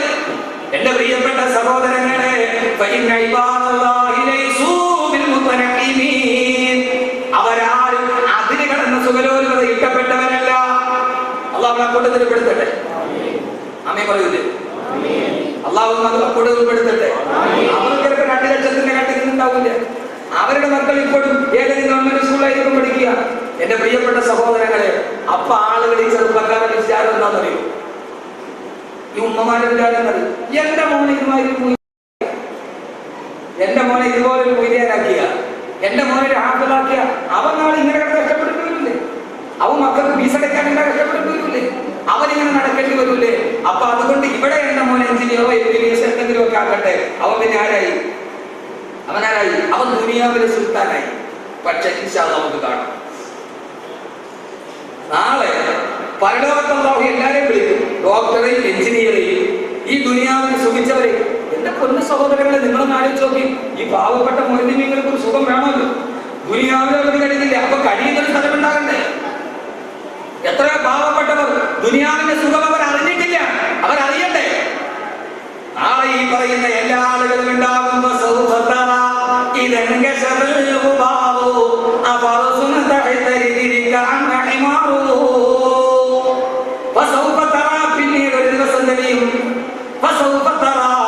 പിന്നീട് ഒരു ദിവസം മനസ്സിലാകും, ഇതെന്റെ അന്തരീക്ഷത്തെ പൊടിയൊക്കെ ഒന്ന് മാറട്ടെ, അന്തരീക്ഷം തെളിയട്ടെ.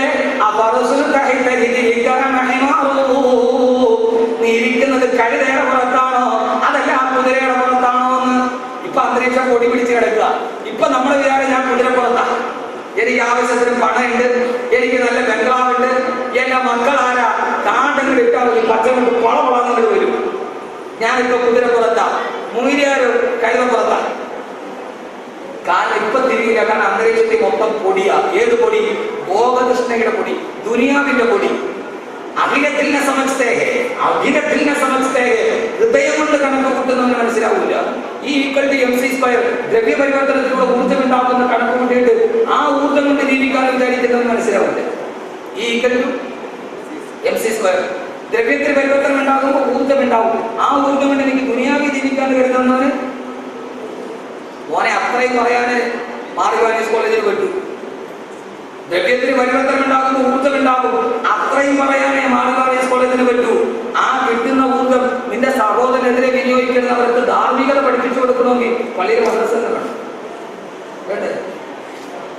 ഊർജ്ജം ഉണ്ടാക്കാമെന്ന് സയൻസ് പഠിപ്പിച്ചു, അത് നിന്റെ സഹോദരനെതിരെ വിനിയോഗിക്കുന്നത് പറയാൻ പള്ളിയുടെ മദ്രസ പാഠശാലകൾ വേണ്ടേ? അത് ഇല്ലാതായതുകൊണ്ടല്ലേ ആൽബർട്ട് ഐൻസ്റ്റീൻ, കുട്ടികൾക്കറിയാമല്ലോ, ആൽബർട്ട് ഐൻസ്റ്റീനാണ് ദ്രവ്യപരിവർത്തന സിദ്ധാന്തം കണ്ടുപിടിച്ചത്. ആ സിദ്ധാന്തത്തിന്റെ പേരിലാണ് ആറ്റം ബോംബ് ഉണ്ടാക്കപ്പെട്ടത്. ഹിരോഷിമയിലും നാഗസാക്കിയിലും ലക്ഷക്കണക്കിന് ആളുകൾ ഈയാമ്പാറ്റകളെ പോലെ കത്തിക്കരിഞ്ഞ് ചാമ്പലായി കിടക്കുന്നത് കണ്ടപ്പോ ഐൻസ്റ്റീൻ നെഞ്ചത്ത് കൈവച്ചിട്ട് പറഞ്ഞില്ലേ, ദൈവമേ അടുത്ത ജന്മത്തിൽ ഒരു ചെരുപ്പ് കുത്തിയായി പറക്കേണ്ടി വന്നാലും ഒരു ശാസ്ത്രജ്ഞനായിട്ട് എനിക്ക് പറക്കണ്ടായെന്ന്. അത് ഭൗതികത മാത്രം പഠിച്ചവന്റെ ഗതികേടാൻ. ഇൻഷാ അല്ലാഹ് ശാസ്ത്രജ്ഞനാണോ വലുത് ദുനിയാവിൽ സുഖിക്കുന്നവൻ, അതല്ല ആരുമാണോ സുഖിക്കുന്നത് നമുക്ക് തിരിച്ചറിയാം. എവിടെ? അല്ലാഹുവിന്റെ പ്രവാചകൻ ഹദീസിന്റെ ബാക്കി, നാളെ പരലോകത്ത് അല്ലാഹു എല്ലാവരെയും ഒരുമിച്ച് കൂട്ടുമ്പോൾ ഈ ദുനിയാവിന്റെ സുഖലോലുപതയിൽ കിടന്നുറങ്ങിയവർ, 2 ലക്ഷം ശമ്പളം വാങ്ങിക്കുന്നതിന് പ്രശ്നമില്ല. അതിൽ നിന്ന് ഒരു തരി പോലും പാവപ്പെട്ടവന് കൊടുത്തിട്ടില്ല, ആണിന് കൊടുത്തിട്ടില്ല. കിട്ടിയത് മുഴുവനും അവനും അവന്റെ ഭാര്യയും അവന്റെ മക്കളും ആസ്വദിച്ച് തിന്നു കിടന്നവന്, ഈ ദുനിയാവിന്റെ മേലാപ്പിൽ കിടന്നവൻ, നാളെ പരലോകത്തവൻ വരുമ്പോ നാളെ പരലോകത്ത് ഈ ദുനിയാവിന് സുഖിച്ചവരോട് പറയാം,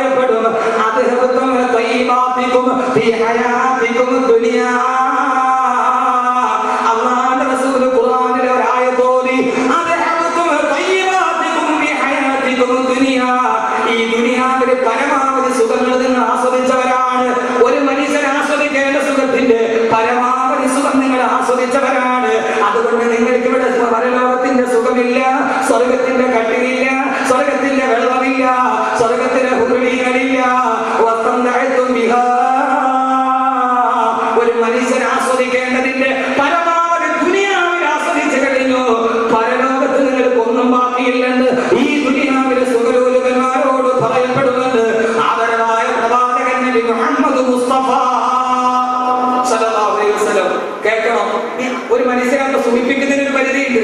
നീ പരമാവധി ദുനിയാവിൽ സുഖിച്ചു കഴിഞ്ഞു. ഇനി ആഗ്രഹത്തിലെ സുഖം ആർക്കാം? ആഗ്രഹത്തിലെ സുഖം ആർക്കാം? ദുനിയാവിൽ സുഖിച്ചു കഴിഞ്ഞാൽ സുഖിച്ചോട്ടെ, അള്ളാഹു തരുന്നതൊക്കെ വാങ്ങിച്ചോളി. അതിന് കൊടുക്കണ്ടേ? മറ്റൊന്നിനെ ഓർക്കണ്ടേ? സദക്കെ ഓർക്കണ്ടേ? പരമാവധി ഇവിടെ എനിക്ക് മതി എന്ന് ചിന്തിക്കുന്ന ആളുകൾ, എന്നിലേക്ക് മാത്രം ഒതുങ്ങുന്നവർ, നാളെ പരലോകത്ത് അള്ളാഹു അവരോട് പറയും, വസ്ത്രം കഴിത്തും ബിഹ, ദുനിയാവിലെല്ലാം ആസ്വദിച്ചു കഴിഞ്ഞു കടന്നു. നിങ്ങൾ എവിടെ പോകണം?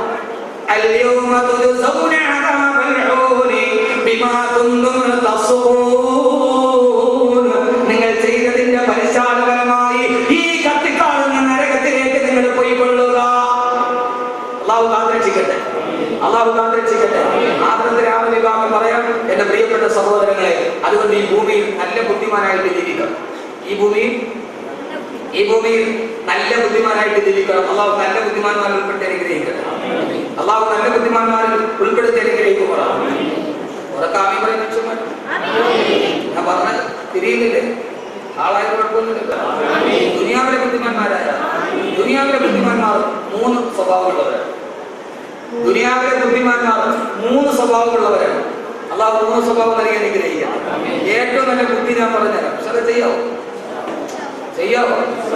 ചുമ്മാ കേൾക്കാൻ വന്ന ബുദ്ധിയുടെ വഴി ഒരാൾ പറഞ്ഞിരുന്നു, അവിടെ പോണ്ട, ഇതാ ബുദ്ധി എന്ന് പറഞ്ഞാൽ ആ ബുദ്ധിയിലല്ലേ നിങ്ങൾ പോകുള്ളൂ, അല്ലേ? അപ്പൊ ദുനിയാവിലെ ബുദ്ധിമാനായ ഏറ്റവും നല്ല ബുദ്ധിമതിയായ ഏറ്റവും നല്ല ബുദ്ധിമതി 3 സ്വഭാവമുള്ളവരാണ്. ചില ചെയ്യോ? ആരുള്ളവരൊക്കെ കൈ നോക്കി ചെയ്യാറുണ്ട്. അല്ലെ, കൈയുള്ളവരൊക്കെ നോക്കി ഉറക്കം പോകാൻ വേണ്ടി. ബഹുമാനപ്പെട്ട അല്ലാമ ഹസൻ ബസരി റളിയല്ലാഹു തആല മഹാന്മാരുടെ വാക്കുകളാണ്. അൽ-ഉഖലാഉ സലാസത്തുൻ, ഈ ഭൂമിയിലെ ബുദ്ധിമാന്മാർ 3 വിഭാഗം ആളുകളാണ്. ഒന്നാമത്തവൻ ആരെന്നറിയോ? ഒന്നാമത്തെ സ്വഭാവം ഏതെന്നറിയോ? മൻ തറക ദുനിയാ ഖബല അൻ തതറകഹു, തന്നെ ഉപേക്ഷിക്കുന്നതിന് മുമ്പേ, ദുനിയാവ് തന്നെ ഉപേക്ഷിക്കുന്നതിന് മുമ്പേ ആ ദുനിയാവിനെ താൻ ഉപേക്ഷിക്കുന്നവൻ. ഒന്നാമത്തെ ആളാ മൻ തറക ദുനിയാ ഖബല അൻ തതറകഹു, ദുനിയാവ് എന്നെ വേണ്ടാന്ന് വെക്കുന്നതിന് മുമ്പേ നടക്കൂല. ദുനിയാവ് എന്നെ വേണ്ടാന്ന് വെക്കും. ആ വെക്കുന്നതിന് മുമ്പ് ഞാൻ ദുനിയാവിനെ വേണ്ടാന്ന് വെക്കണം. അവനാണ് ഏറ്റവും വലിയ ബുദ്ധിമാൻ. ഇന്നലില്ലാഹി ഇബാദൻ ഫുതനാ തല്ലതു ദുനിയാ വഖാഫുൽ ഫിതനാ. എന്റെ പൊന്നു സഹോദരങ്ങളെ, ഈ ദുനിയാവ് കടലിന്റെ നടുഭാഗത്ത് ചെന്നപ്പോ മുങ്ങിച്ചാവാൻ പോകുന്ന കപ്പലാണ്. ഈ ദുനിയാവ് മുങ്ങിച്ചാവാൻ പോകുന്ന ഒരു കപ്പലാണ്. മുങ്ങിച്ചാകുമെന്ന് ഉറപ്പുള്ളൊരു സാധനത്തിന് കെട്ടിപ്പിടിച്ച് കിടക്കല്ലേ. കിട്ടുന്ന കച്ചി തുരുമ്പ് കൊണ്ട് കരടിയാൻ ശ്രമിക്കണം. അവനാണ് ബുദ്ധിമാൻ. തന്നെ ഉപേക്ഷിക്കുന്നതിന് മുമ്പ്, ഈ ദുനിയാവ് തന്നെ ഉപേക്ഷിക്കുന്നതിന് മുമ്പ് ഈ ദുനിയാവിനെ താനും ഉപേക്ഷിക്കണം. നമ്മളൊന്നും വേണ്ടാന്ന് വെക്കണം. വേണ്ടാന്ന് വെച്ചാൽ പിന്നെ ദുനിയാവ് വരാതിരിക്കൂ. ദുനിയാവ് നിഴലാ തേടിയാൽ ഓടുന്നതാ. ദുനിയാവിനെ നമ്മൾ വേണ്ടാന്ന് വെച്ചാൽ ദുനിയാവ് നമ്മുടെ കൂടെ വരും. ദുനിയാവ് നിഴല് പോലെയാണ്. പിടിക്കാൻ പോയാൽ ഖിയാമത്തുള്ളവരെ പിടിക്കാൻ പറ്റില്ല. നിഴലെങ്ങനെയല്ലേ? നിഴലിനെ പിടിക്കാൻ പോയാൽ നമ്മളെ വലിയ നഗരം വരും. പിന്നെ അത് വേണ്ട, കോട്ട കൊണ്ടാലോ തിരിച്ചു വന്ന് നമ്മുടെ കൂടെ വരും. ദുനിയാവ് നിഴല വേണ്ടാന്ന് പറഞ്ഞു. മഹാനായ ഷെയ്ഖിനെ കാണാൻ ശിഷ്യനെത്തി. ശിഷ്യൻ ജോലിയൊക്കെ ചെയ്ത് നല്ല പൈസ ഉണ്ടായി. ഒരു സ്വർണ്ണ നാണയം വന്ന് ഷെയ്ഖിന്റെ അടുത്തു. ഷെയ്ഖ് പറഞ്ഞു, എനിക്ക് വേണ്ട, എടുത്തത് എനിക്ക് ദുനിയാവ് വേണം. സ്വർണ്ണ നാണയം ഇരിക്കട്ടെ ഉസ്താദേ. വേണ്ട, എടുത്തത് വേണ്ട, എടുത്തത്. വീണ്ടും ഉസ്താദ് എന്തൊരു സന്തോഷം. വേണ്ട, എടുത്തത്. ശിഷ്യന് വലിയ വൈമനസ്സ്. ഉസ്താദ് ദിവസെടുത്തോണ്ടിരിക്കുകയാണ്. ശിഷ്യൻ വെളിയിലിറങ്ങി ഉസ്താദിന്റെ ആ ഷൂവിന്റെ ഉള്ളിൽ ആ സ്വർണ്ണ നാണയം വെച്ചിട്ട് ഇറങ്ങിപ്പോയി. മഹാനായ ഷെയ്ഖ് ദിവസമൊക്കെ കഴിഞ്ഞ് മുത്തനബിയുടെ കൂടെ ഇറങ്ങി ചെരിപ്പിടാൻ നോക്കിയപ്പോ ഷൂവിന്റെ ഉള്ളിൽ സ്വർണ്ണ നാണയം ഇരിക്കും. മഹാനവറുകൾ കണ്ടോ, ഇതാണ് ദുനിയാവ്. വേണ്ടാന്ന് പറഞ്ഞ് ഞാൻ വലിച്ചെറിഞ്ഞപ്പോ അതെന്റെ കാലിനടിയിൽ നിന്ന് എടുത്തു. വേണ്ടാന്ന് പറഞ്ഞ് വലിച്ചെറിഞ്ഞപ്പോ കാലിനടിയിൽ നിന്നിരിക്കുക. അതാണ് യഥാർത്ഥ ആലിമീൻ. അപ്പൊ ചോദിക്കും, ഉസ്താദ് എന്നാ നിങ്ങൾ വലിച്ചെറിയാത്ത എന്താ? നിങ്ങൾ കൊണ്ടുവന്നപ്പോൾ ഞങ്ങൾ വേണ്ടത് അൽഹംദുലില്ലാഹ് പോക്കറ്റ് വെച്ചിട്ട് പോകും. നിങ്ങൾ ചെരുപ്പി വെക്കൂല. നിങ്ങൾ പോക്കറ്റ് വെച്ചിട്ട് ചെരുപ്പി വെക്കൂല. എന്റെ പ്രിയപ്പെട്ട സഹോദരങ്ങളെ, നമ്മുടെ ഒരു മോത്തിരിട ഞാൻ അടുത്ത് പറയുന്നു. ഒരിടത്ത് മൂന്നാം ഭാഗത്തേക്ക് രൂപയ്ക്ക് കഴിഞ്ഞ് ആളുകളൊന്ന് പൈസ കൊടുക്കും. ഇവിടെ വെറുതെ ഫോർമാലിറ്റിക്കേ വേണ്ട, എന്നാൽ ശരി പോയി എന്റെ പൊന്നു സ്ഥാപിത അങ്ങനെ തിരിച്ചിട്ട് മനെ തലക്ക വേണ്ടാന്ന് വെച്ചവന് ദുനിയാവ് ഉപേക്ഷിച്ചിട്ട് പോയിട്ടില്ല. പക്ഷെ ദുനിയാവിന്റെ കൂടെ പോയവൻ, ആ ദുനിയാവിന് വേണ്ടി മാത്രം പോയവൻ, അവനെയാണ് ദുനിയാവ് നശിപ്പിച്ചു കളഞ്ഞത്. അവനെയാണ് ദുനിയാവ് നശിപ്പിച്ചു കളഞ്ഞത്. അതുകൊണ്ടാണ് അല്ലാഹുവിന്റെ അർശിൽ നോക്കിയിട്ട് അറിവ് പറഞ്ഞു കൊടുത്ത വൃക്ഷത്തിന്റെ ഇടയിൽ സുജൂദ് ചെയ്ത മഹാമനുഷ്യന്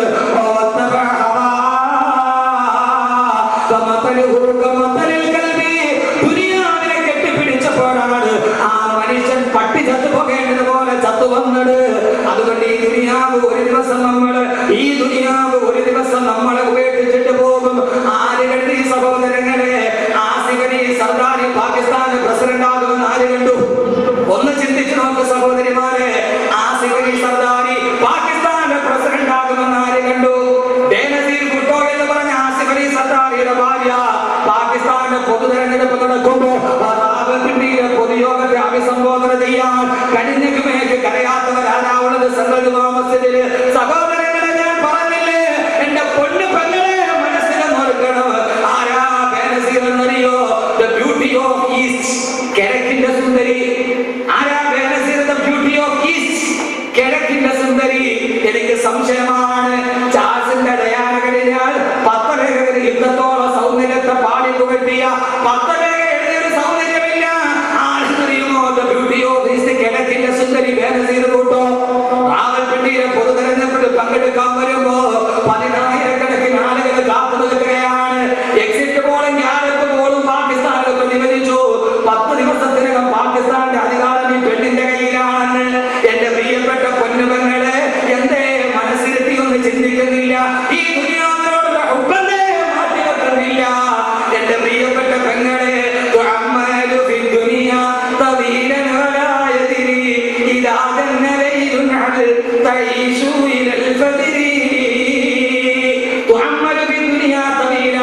ഒരായിരം ആഗ്രഹങ്ങൾ മനസ്സിൽ വെച്ചിട്ട് ഈ ദുനിയാവിൽ ഇങ്ങനെ നീ ഓടുകയാണ്.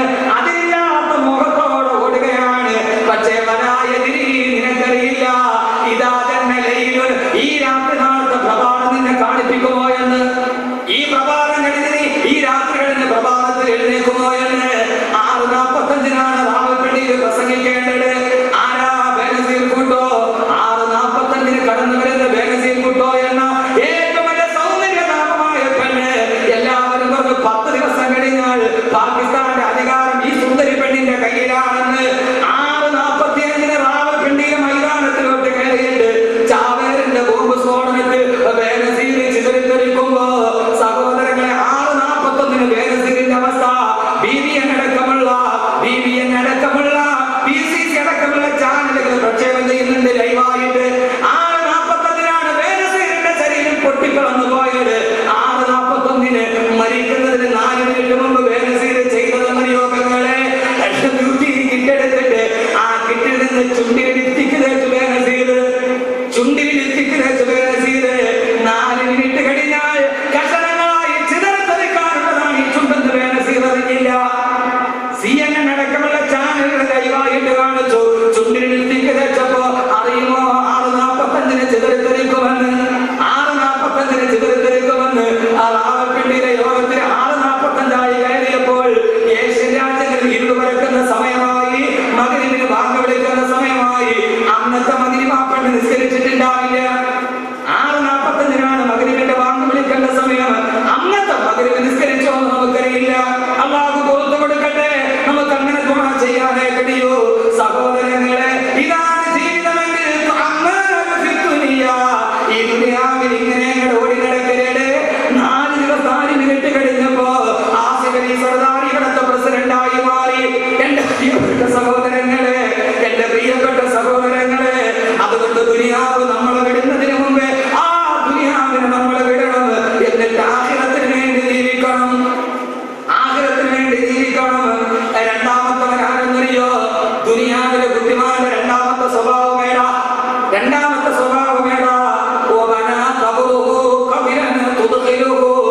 കബറിന്റെ ഉള്ളിലേക്ക് അവനെ കൊണ്ടുപോയി വെക്കുന്നതിന് മുമ്പേ അവന് വേണ്ടിയുള്ള കബർ അവൻ നിർമ്മിച്ചിടണം. രണ്ടാമത്തെ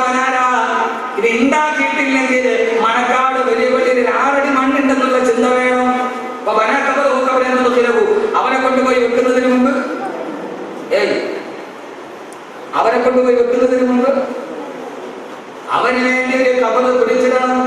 ഉണ്ടായിരുന്നല്ലോ, കബറ് പിടിച്ചിട്ട് കബർമണിയിൽ തലയിൽ വെച്ച് കിടന്നുറങ്ങി ആരുണ്ടായിരുന്നില്ല കേരളത്തില്. കബറ് പിടിച്ചിട്ടിട്ട് കബർമണിയുടെ വസ്ത്രം തലയിൽ വെച്ചിട്ട് കിടന്നുറങ്ങി ആരും ഈ കേരളത്തില് ആരെന്നറിയോ? കബറെന്ന് കേട്ടാൽ ദർശനം ഞെട്ടേണ്ടതാ, കണ്ടാലുടനുമാ വിട്ടു നീ കരയേണ്ടതാ എന്ന് പാടുന്ന തടവാവസ്ഥാണ്. ആ മനുഷ്യന് കബറിന്റെ ഉള്ളിലായി, ആ മനുഷ്യന് കബറിന്റെ ഉള്ളിലായി. എന്തേ റമദാനായിട്ട് പോലും ചിന്തിക്കുന്നില്ല. അല്ലാഹു ബോധം തരട്ടെ, അല്ലാഹു ബോധം തരട്ടെ, അല്ലാഹു ബോധം തരട്ടെ. അല്ലാഹുവിന്റെ റസൂൽ അബൂ ഹുറൈറ റളിയല്ലാഹു അൻഹുവിനോട് പറഞ്ഞു, അബൂ ഹുറൈറ, ഇദാ ഉഖ്ബിറ മയ്യിതു, ഒരു മയ്യത്ത് കൊണ്ടുപോയി ഖബറിലേക്ക് വെച്ച് കഴിഞ്ഞാൽ, ഒരു മയ്യത്ത് ഇദാ ഉഖ്ബിറ മയ്യിതു, ഒരു മയ്യത്ത് കൊണ്ടുപോയി ഖബറിലേക്ക് വെച്ച് കഴിഞ്ഞാൽ, എല്ലാവരും ഹദീസോടും ഒരു മയ്യത്ത് കൊണ്ടുപോയി ഖബറിലേക്ക് വെച്ച് കഴിഞ്ഞാൽ എന്തേ സഹോദരങ്ങളെ ആ വെക്കൽ നാളെ സുബഹിക്കായി കൂടാ? എന്തേ ആ വെക്കൽ നാളെ സുബഹിക്കായി കൂടാ? ഇദാ ഉഖ്ബിറ മയ്യിതു, ഒരു മയ്യത്ത് ഖബറിലേക്ക് വെക്കപ്പെട്ട് കഴിഞ്ഞാൽ ആ വെക്കുന്നത് നാളെ രാവിലെ എന്നെ എന്തുകൊണ്ടായി കൂടാ? എന്തേ നിങ്ങളായി കൂടാ? ഹദീസിൽ ഒരു മയ്യത്ത് കൊണ്ട് ഖബറിൽ വെച്ച ആ വെച്ചത് നാളെ എന്തുകൊണ്ട് തോന്നും മുമ്പ് പണക്കാട് വളരെ മുമ്പിൽ ആയിക്കൂടാ? ആ കട്ടിലിൽ മലന്ന് കിടക്കുന്ന നമ്മൾ എന്തുകൊണ്ട് ആയിക്കൂടാ? ആകാൻ പാടില്ലാന്നില്ലല്ലോ. ഉണ്ടാ ഉണ്ടാ ഉണ്ടോ ഇല്ലേ? അല്ലാഹു കാത്തുരക്ഷിക്കട്ടെ. ആമീൻ പറയൂല? ഖബറാണ് വിഷയം. ഒരു ചെറുപ്പക്കാരൻ മരിച്ചിട്ട് കിടന്നപ്പോ ആ മരിച്ചു കിടന്ന മനുഷ്യനെ നോക്കിയിട്ടാണ് അല്ലാഹുവിന്റെ റസൂൽ പറഞ്ഞത്,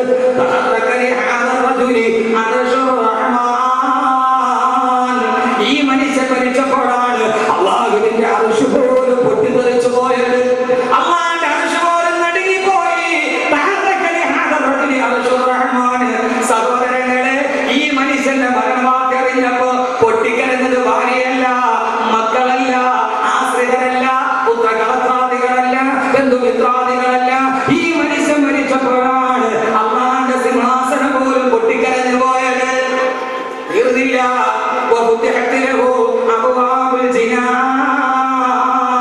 ഈ മനുഷ്യൻ മരിച്ചപ്പോഴാണ് സ്വർഗത്തിന്റെ കവാടങ്ങൾ തുറക്കപ്പെട്ടത്.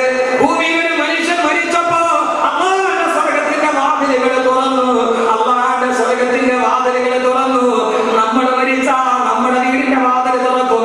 ഇതേവരെ വരാത്തവരും ആ വാതിലൂടെ നമ്മൾ കാണാൻ കടന്നു വരും. ഈ മനുഷ്യൻ മരിച്ചപ്പോ അല്ലാഹുവിന്റെ സ്വർഗത്തിന്റെ വാതിൽ തുറന്നു. തീർന്നില്ല.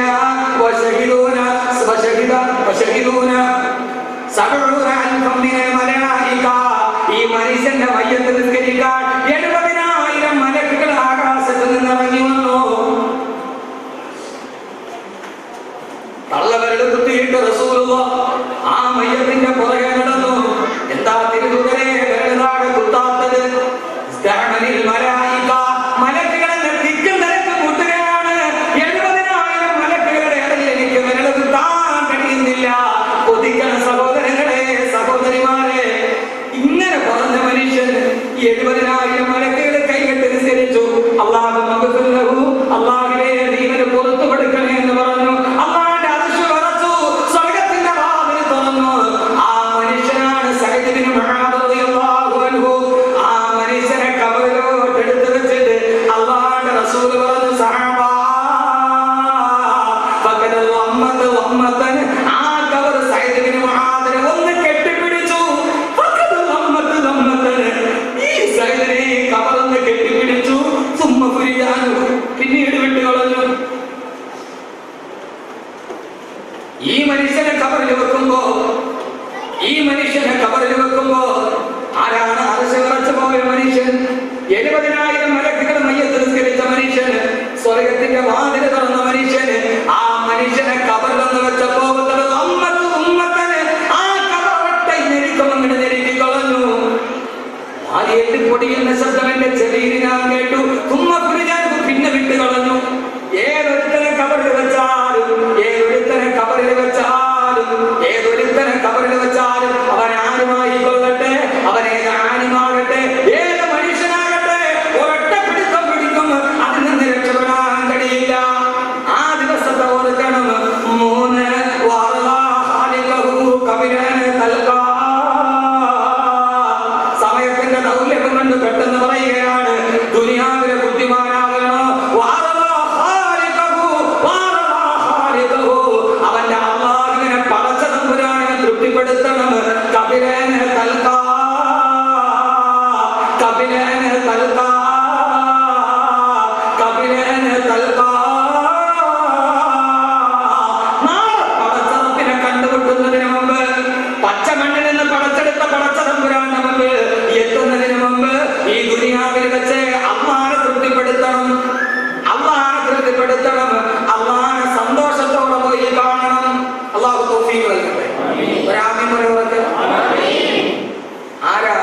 ദുനിയാവിൽ വെച്ച് അള്ളാഹനെ തൃപ്തിപ്പെടുത്തണം. അള്ളാഹുവിനെ നമ്മോട് തൃപ്തിയുണ്ട്. അള്ളാഹനെ തൃപ്തിപ്പെടുത്തട്ടെ. അള്ളാഹനെ തൃപ്തിപ്പെടുത്തട്ടെ. വേണോ വേണ്ടേ? ഉറപ്പാണല്ലോ. ഞാൻ ചില കാര്യങ്ങൾ പറഞ്ഞാൽ ചെയ്യും. മനസ്സുകൊണ്ട് പറയും. ഒരു വെള്ളിയാഴ്ച രാവാണ് ഇന്ന്. ശഅബാനിന്റെ വിശുദ്ധമായ വെള്ളിയാഴ്ച രാവ്. ആഖിറത്തിൽ 6 വിഭാഗം ആളുകളുണ്ട്. അവരാണ് അള്ളാഹനെ തൃപ്തിപ്പെട്ടാൽ 6 വിഭാഗം ആളുകളിൽപ്പെടും. പറയാൻ സമയം പറയാം. അള്ളാഹു തൗഫീഖ് നൽകട്ടെ. എന്റെ പ്രിയപ്പെട്ട സഹോദരങ്ങളെ,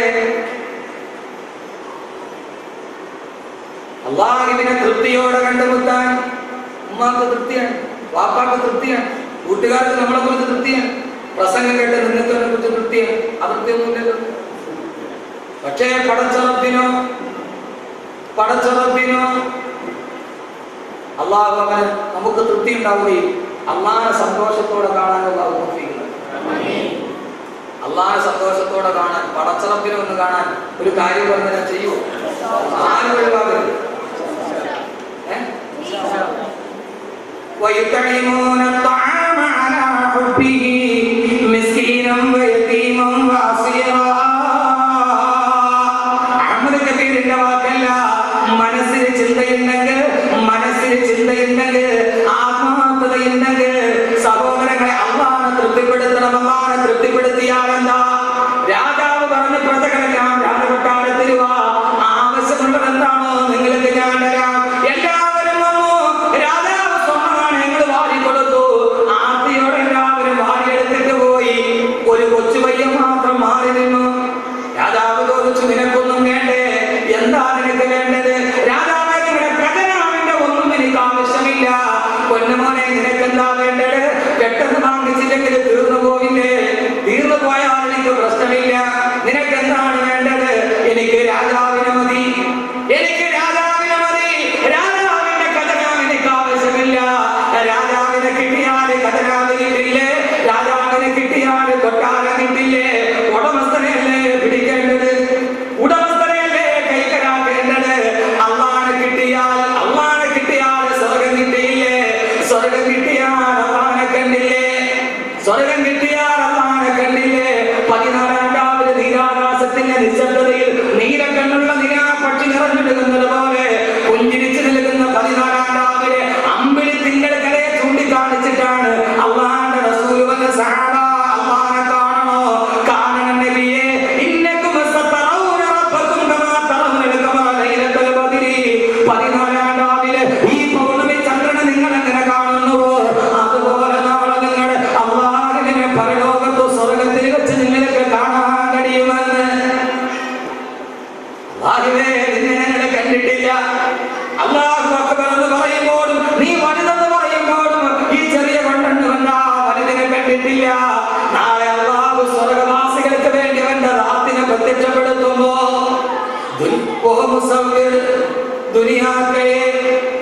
दुनिया के उसने मुस्तफा को देखकर सोचती है दुनिया वो मुसव्विर कैसा होगा जिसका ये तस्वीर है. ഈ ദുനിയാവിൽ ഇത്രത്തോളം സൗന്ദര്യമുണ്ടെങ്കിൽ, മൂന്നാറിന് ഇത്ര സൗന്ദര്യമുണ്ടെങ്കിൽ, ചിറാപുഞ്ചിക്ക് ഇത്ര സൗന്ദര്യമുണ്ടെങ്കിൽ, പൊന്മുടിയുടെ മലനിരകൾക്ക് മഞ്ഞ് കണങ്ങളോട് പുൽനാമ്പുകൾ ആലിംഗനം ചെയ്യുമ്പോ പുൽനാമ്പുകളുടെ അഗ്രഭാഗത്ത് തത്തിപ്പിടിച്ചിരിക്കുന്ന മഴത്തുള്ളിയുടെ സ്ഫടിക സമാനമായ കാഴ്ച കാണുമ്പോ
ഏറ്റവും അർഹമായ സദഖ. പള്ളിയിലെ സാധു സംരക്ഷണ സമിതി ഉണ്ടാകും, പക്ഷെ ആ മഹലിന്റെ സാധു സംരക്ഷണ സമിതിയിൽ ആ മഹലിലെ മുഹല്യമായ സാധു ഉൾപ്പെടില്ല. ആ മഹലിലെ മുഹല്യമായ സാധു ഉൾപ്പെടില്ല. ഏറ്റവും വലിയ സാധുവാരായാലാണ്. പക്ഷെ ഖുർആൻ അവരാരുടെ മുന്നിൽ കൈ നീട്ടില്ല. അവരാരുടെ മുന്നിൽ കൈ നീട്ടില്ല. അവരാണ് നിങ്ങൾ പെരുന്നാളിന് റമളാനിലെ കയ്യിൽ വെച്ച് കൊടുക്കുമ്പോ നിറകണ്ണുകളുടെ ഏറ്റവും ആദ്യ ജസാഖല്ലാഹ് എന്ന് പറഞ്ഞിട്ട് തിരിച്ചു പോകുന്നത്.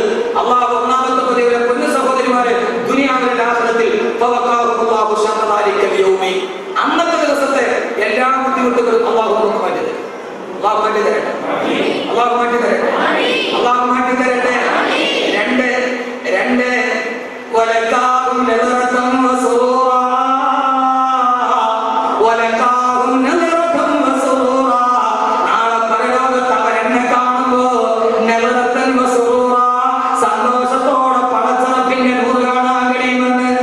നാളെ പടച്ചറപ്പിനെ ഈ പാവപ്പെട്ടവന് നാളെ കാണാൻ കഴിയുമെന്ന് അല്ലാഹുവിൻ ഫിദാ അല്ലാഹുവിന്റെ പ്രവാചകൻ മുഹമ്മദ് മുസ്തഫ സല്ലല്ലാഹു അലൈഹി വസല്ലം ഓതി പറയുകയാണ്. എന്റെ പ്രിയപ്പെട്ട സഹോദരങ്ങളെ, ആഖിറത്തിൽ 6 വിഭാഗം കൂടിയുണ്ട്.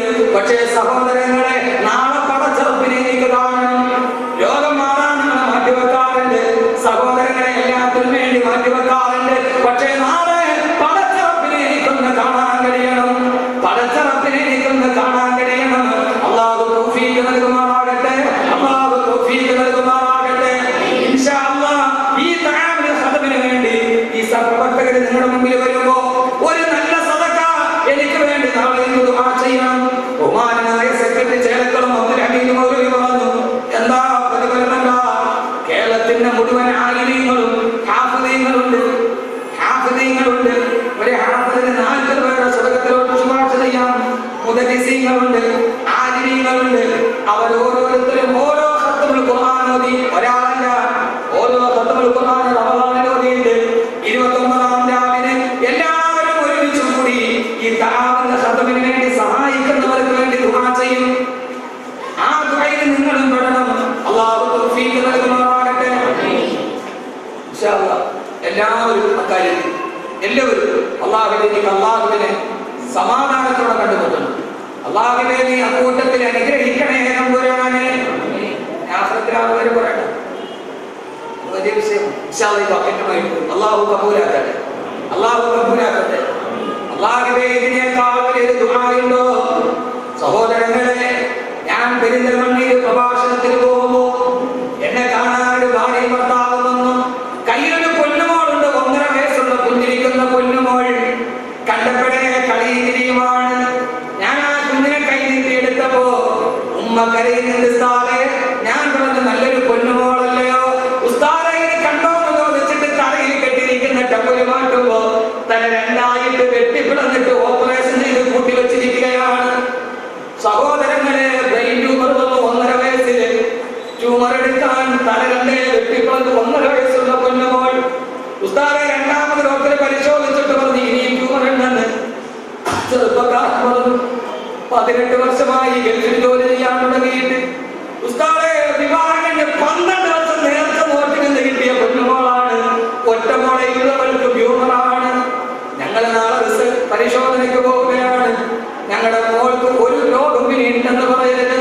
ഉസ്താദെ, ഒന്ന് ദുആ ചെയ്യണം. കരഞ്ഞു പോയി സഹോദരങ്ങളെ. അന്ന് രാത്രി ആലിമീങ്ങളുടെ ഹാഫിദീങ്ങളുണ്ട്. 3 സലാത്തുകൾ ദുആ ചെയ്തു. സഹോദരങ്ങളെ, ഏറ്റവും അവസാനം 3 ദിവസം കഴിഞ്ഞിട്ട് അവരുടെ വിവരം വന്നില്ല. 7 ദിവസം കഴിഞ്ഞപ്പോഴാണ് പറഞ്ഞത്, ഉസ്താദെ, എല്ലാ പ്രശ്നങ്ങളും റിസൾട്ട് വന്നു ഒടിവായി.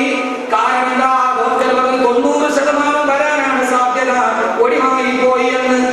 സഹോദരങ്ങളെ, ദുആയുടെ പവറാണിത്. അല്ലാഹുവേ, ഈ സദഖ ചെയ്യുന്ന ഓരോ സഹോദരങ്ങൾ എല്ലാവർക്കും നീ അർഹമായ പ്രതിഫലം നൽകി അനുഗ്രഹിക്കണേ തമ്പുരാനെ. അല്ലാഹുവേ, അവരെ എന്തെങ്കിലും പ്രയാസങ്ങളുള്ളത് അല്ലാഹുവേ നിന്റെ ബറക്കത്ത് കൊണ്ട് മാറ്റിക്കൊടുക്കണേ തമ്പുരാനെ. അവരുടെ പൊന്നുമക്കള് മരിക്കുന്നത് വരെ എല്ലാവരും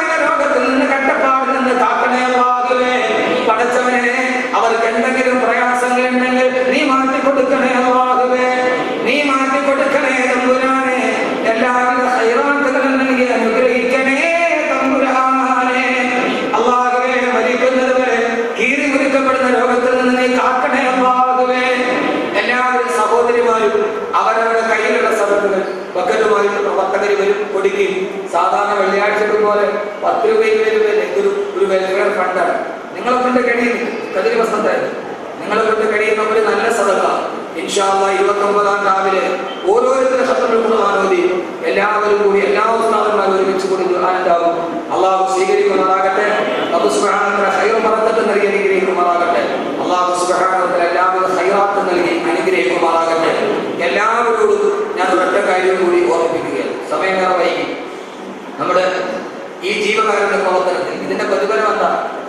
അള്ളാഹുവിനെ തഹജ്ജുദ് രണ്ട് പ്രതിഫലം. ആഖിറത്തിന്റെ കഷ്ടപ്പാട് മാറും അള്ളാഹു സുഖമായിട്ട് കാണാൻ. അത് ഈ ജീവകാരുണ്യ പ്രവർത്തനത്തിന് അള്ളാഹു തൗഫീഖ് നൽകട്ടെ. ഒരൊറ്റ കാര്യം കൂടി സഹോദരിമാരും, ലോകത്തെല്ലായിടത്തും ആളുകളെ സഹായിക്കാനുണ്ട്. പക്ഷേ പാവപ്പെട്ട ആരെങ്കിലും സഹായിക്കാൻ ആദ്യമായ ഒരു സംഘടന ദാവത്തുൽ ഖദർ.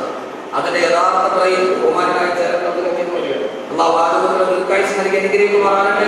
ഇവിടുത്തെ നമ്മുടെ ബഹുമാനായ സി കെ അബ്ദുൽ ഉസ്താദ്, നമ്മുടെ ഇവിടുത്തെ ആണെങ്കിലും എന്റെ ഉസ്താദാണ് അബ്ദുൽ ഉസ്താദ്, എന്റെ ഉസ്താദാണ് അബ്ദുൽ ഉസ്താദ്. അള്ളാഹു ഉസ്മാന്റെ ആരോഗ്യമുള്ള ദീർഘായുസ്സ് നൽകി അനുഗ്രഹിക്കണം. ഉസ്താദ് ധാരാളം ഇതിനു വേണ്ടി കഷ്ടപ്പെട്ടിട്ടുണ്ട്, ധാരാളം. ഞാനൊരു കഴിഞ്ഞതിന് മുമ്പത്തെ ഒരാഴ്ച വരാത്ത ഉസ്താദിനെ കുറച്ച് ബുദ്ധിമുട്ടുകൾ ഉണ്ടായിട്ടുണ്ട്.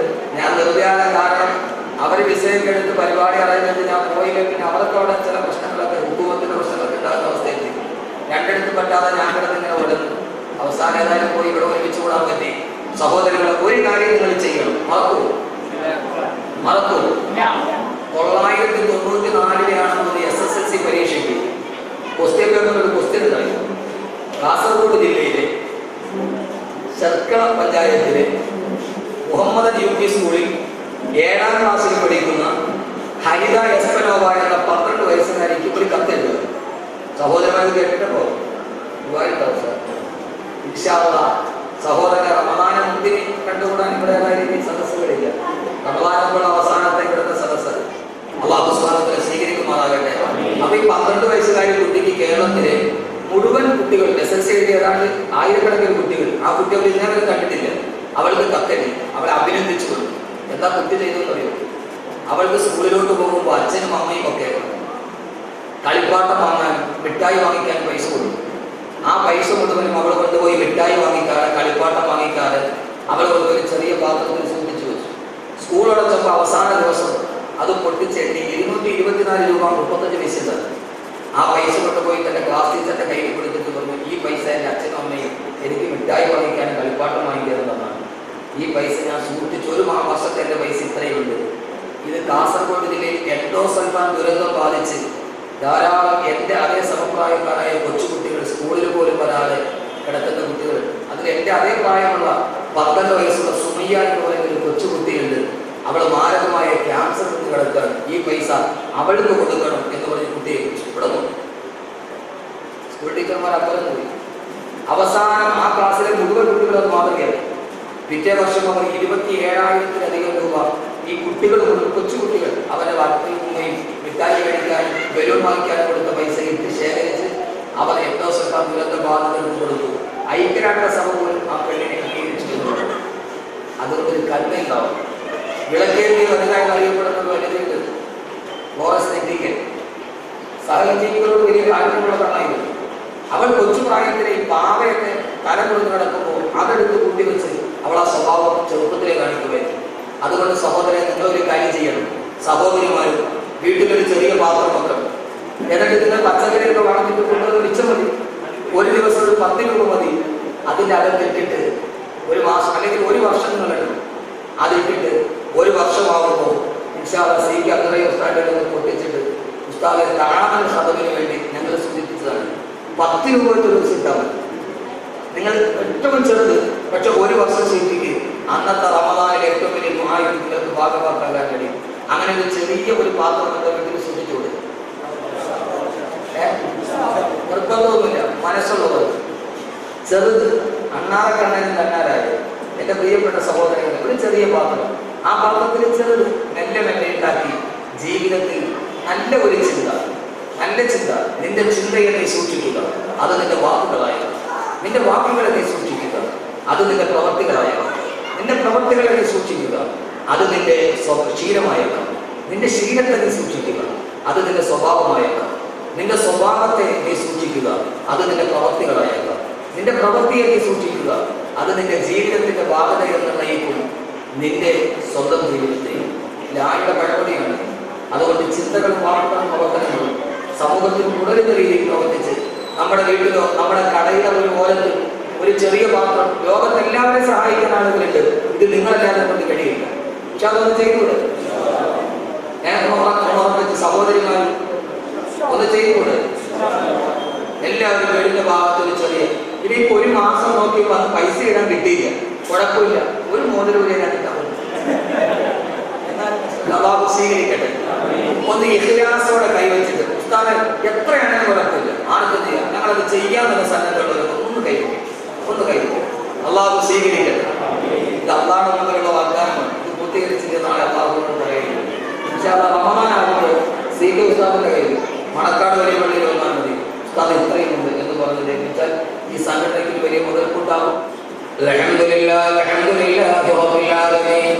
അല്ലാഹു മൗലാനാ മുഹമ്മദ് ربنا ظلمنا أنفسنا وإن لم تغفر لنا وترحمنا لنكونن من الخاسرين. ربنا ظلمنا أنفسنا ظلما كثيرا كبيرا لا يغفر الذنوب إلا أنت فاغفر لنا مغفرة من عندك وارحمنا إنك أنت الغفور الرحيم. റഹ്മാനായ അല്ലാഹുവേ, പരമദയാലുവായ തമ്പുരാനേ, അല്ലാഹുവേ, ഞങ്ങളുടെ പാപങ്ങളെല്ലാം നീ കൊടുത്തു മാപ്പാക്കണേ അല്ലാഹ്. ഭാവി ജീവിതം പാപരഹിതമാക്കണേ തമ്പുരാനേ. പൈശാചിക ദുർബോധനത്തിൽ ഞങ്ങളാരെയും നീ പെടുത്തിക്കളയല്ലേ അല്ലാഹുവേ. അല്ലാഹുവേ, നിന്ന് മരണപ്പെട്ടു പോയവരുടെ കബറിടം നീ വിശാലമാക്കണേ തമ്പുരാനേ. അല്ലാഹുവേ, ഈ വിശുദ്ധമായ ഈ സദസ്സിൽ ഞങ്ങൾ ഇരിക്കുമ്പോൾ ഈ താഴെ പാവപ്പെട്ട മുഅല്ലിമീങ്ങളുടെ ജീവിതത്തിന് വേണ്ടി സഹായിച്ച എത്രയോ ആളുകൾ മണ്ണിനടിയിൽ പോയിട്ടുണ്ട്. അല്ലാഹുവേ, ജീവിതത്തിൽ അവർ ചെയ്ത നന്മയുടെ പ്രതിഫലം അവരുടെ കബറിടത്തിൽ നീ എത്തിക്കണേ തമ്പുരാനേ. എല്ലാവരും മറന്നുപോയ ഉലമാ സമൂഹത്തെ ഓർത്തവര് ഞങ്ങൾ ഈ സദസ്സിൽ ഓർക്കുന്ന അല്ലാഹുവേ, പടച്ചവനെ, ഞങ്ങൾ ഇതിനെ സഹായിക്കുമ്പോ നാളെ ഞങ്ങളും മണ്ണിന്റെ അടിയിൽ കിടന്നാൽ ഞങ്ങളെ ഇങ്ങനെ ഓർക്കുന്നവരാക്കണേ തമ്പുരാനേ. അങ്ങനെ ഒരു പ്രതിഫലം നിങ്ങൾക്ക് നൽകണേ അല്ലാഹുവേ. അവരാരെങ്കിലും കബറിൽ എന്തെങ്കിലും ശിക്ഷ അനുഭവിക്കുന്നെങ്കിൽ അല്ലാഹുവേ, നമ്മുടെ ദുആയുടെ ബറക്കത്ത് കൊണ്ട് നീ മാറ്റിക്കൊടുക്കണേ തമ്പുരാനേ.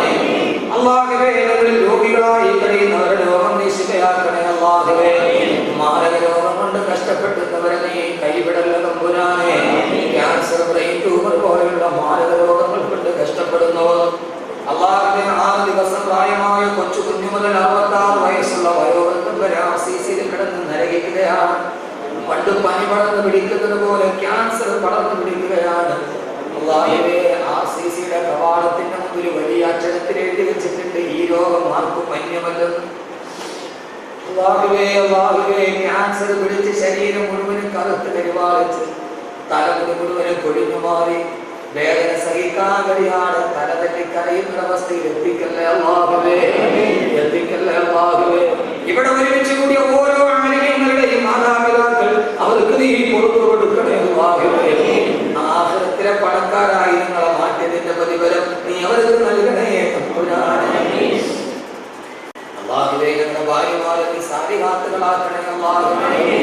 പടച്ചവനെ, ഇവിടെ ഒരുമിച്ച് കൂടി ആമീൻ പറയുന്ന ഈ സാധുക്കൾ ഈ സദസ്സിന് വേണ്ടി ഖദമിന് വേണ്ടി ധാരാളം സഹായിച്ചവർ, സഹകരിച്ചവർ അല്ലാഹുവേ, നല്ലമായ പ്രതിഫലം നൽകണേ തമ്പുരാനേ. ഉസ്താദേ, ഞങ്ങൾ ഇനിയും ഞങ്ങൾ കൊള്ളതുപോലെ സഹായിക്കാമെന്ന് വാഗ്ദാനം ചെയ്തവർ അവരാരെയും ഭരിക്കുന്നത് വരെ ഒരു മാറാരോഗങ്ങൾ കൊണ്ട് നീ കഷ്ടപ്പെടുത്തല്ലേ അല്ലാഹുവേ. ഒരു കച്ചവടക്കാരന്റെ കച്ചവടത്തിൽ ബറക്കത്ത് നൽകണേ തമ്പുരാനേ. നഷ്ടനഷ്ടങ്ങളിൽ നിന്ന് കാക്കണേ അല്ലാഹുവേ. ഒരു വേല ചെയ്യുന്നവരും ഓട്ടോറിക്ഷ ഓടിക്കുന്നവരും ഫുട്പാത്തിൽ ജീവിതം തള്ളി നീക്കുന്നവരുമുണ്ട്. ആരെയും വിട്ടുകളയല്ലേ അല്ലാഹുവേ. അല്ലാഹുവേ, ഞങ്ങളുടെ മക്കളെ ആഖിറത്തിലും പ്രതിഫലമുള്ള മക്കളാക്കണേ അല്ലാഹുവേ. പടച്ചവനെ, ഇതിനു വേണ്ടി ആരൊക്കെ മനസ്സാവാതെ കർമ്മണ കഷ്ടപ്പെട്ടോ അവർക്കെല്ലാം അർഹമായ പ്രതിഫലം നൽകണേ അല്ലാഹ്. ഇവിടെ അവാർഡ് വാങ്ങിച്ചു പോയ കുട്ടികൾ അവരെ പഠനത്തിൽ ഇനി ഉന്നതിയിലെത്തി മാതാപിതാക്കൾക്ക് കൺകുളിർന്നേകുന്ന ഊന്നുവടിയായ മക്കളാക്കണേ അല്ലാഹുവേ. ഈ ആമീൻ സാധുക്കളുണ്ട്, അവരുടെ മനസ്സിന്റെ വേദന നിനക്കറിയാം തമ്പുരാനേ. പടച്ചവനെ, ഞങ്ങളെ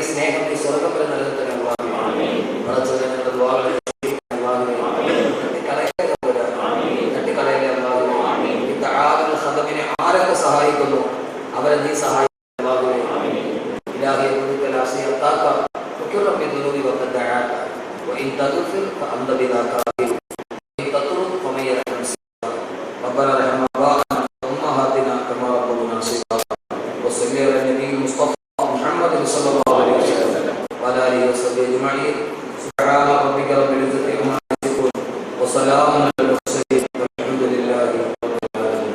السلام عليكم.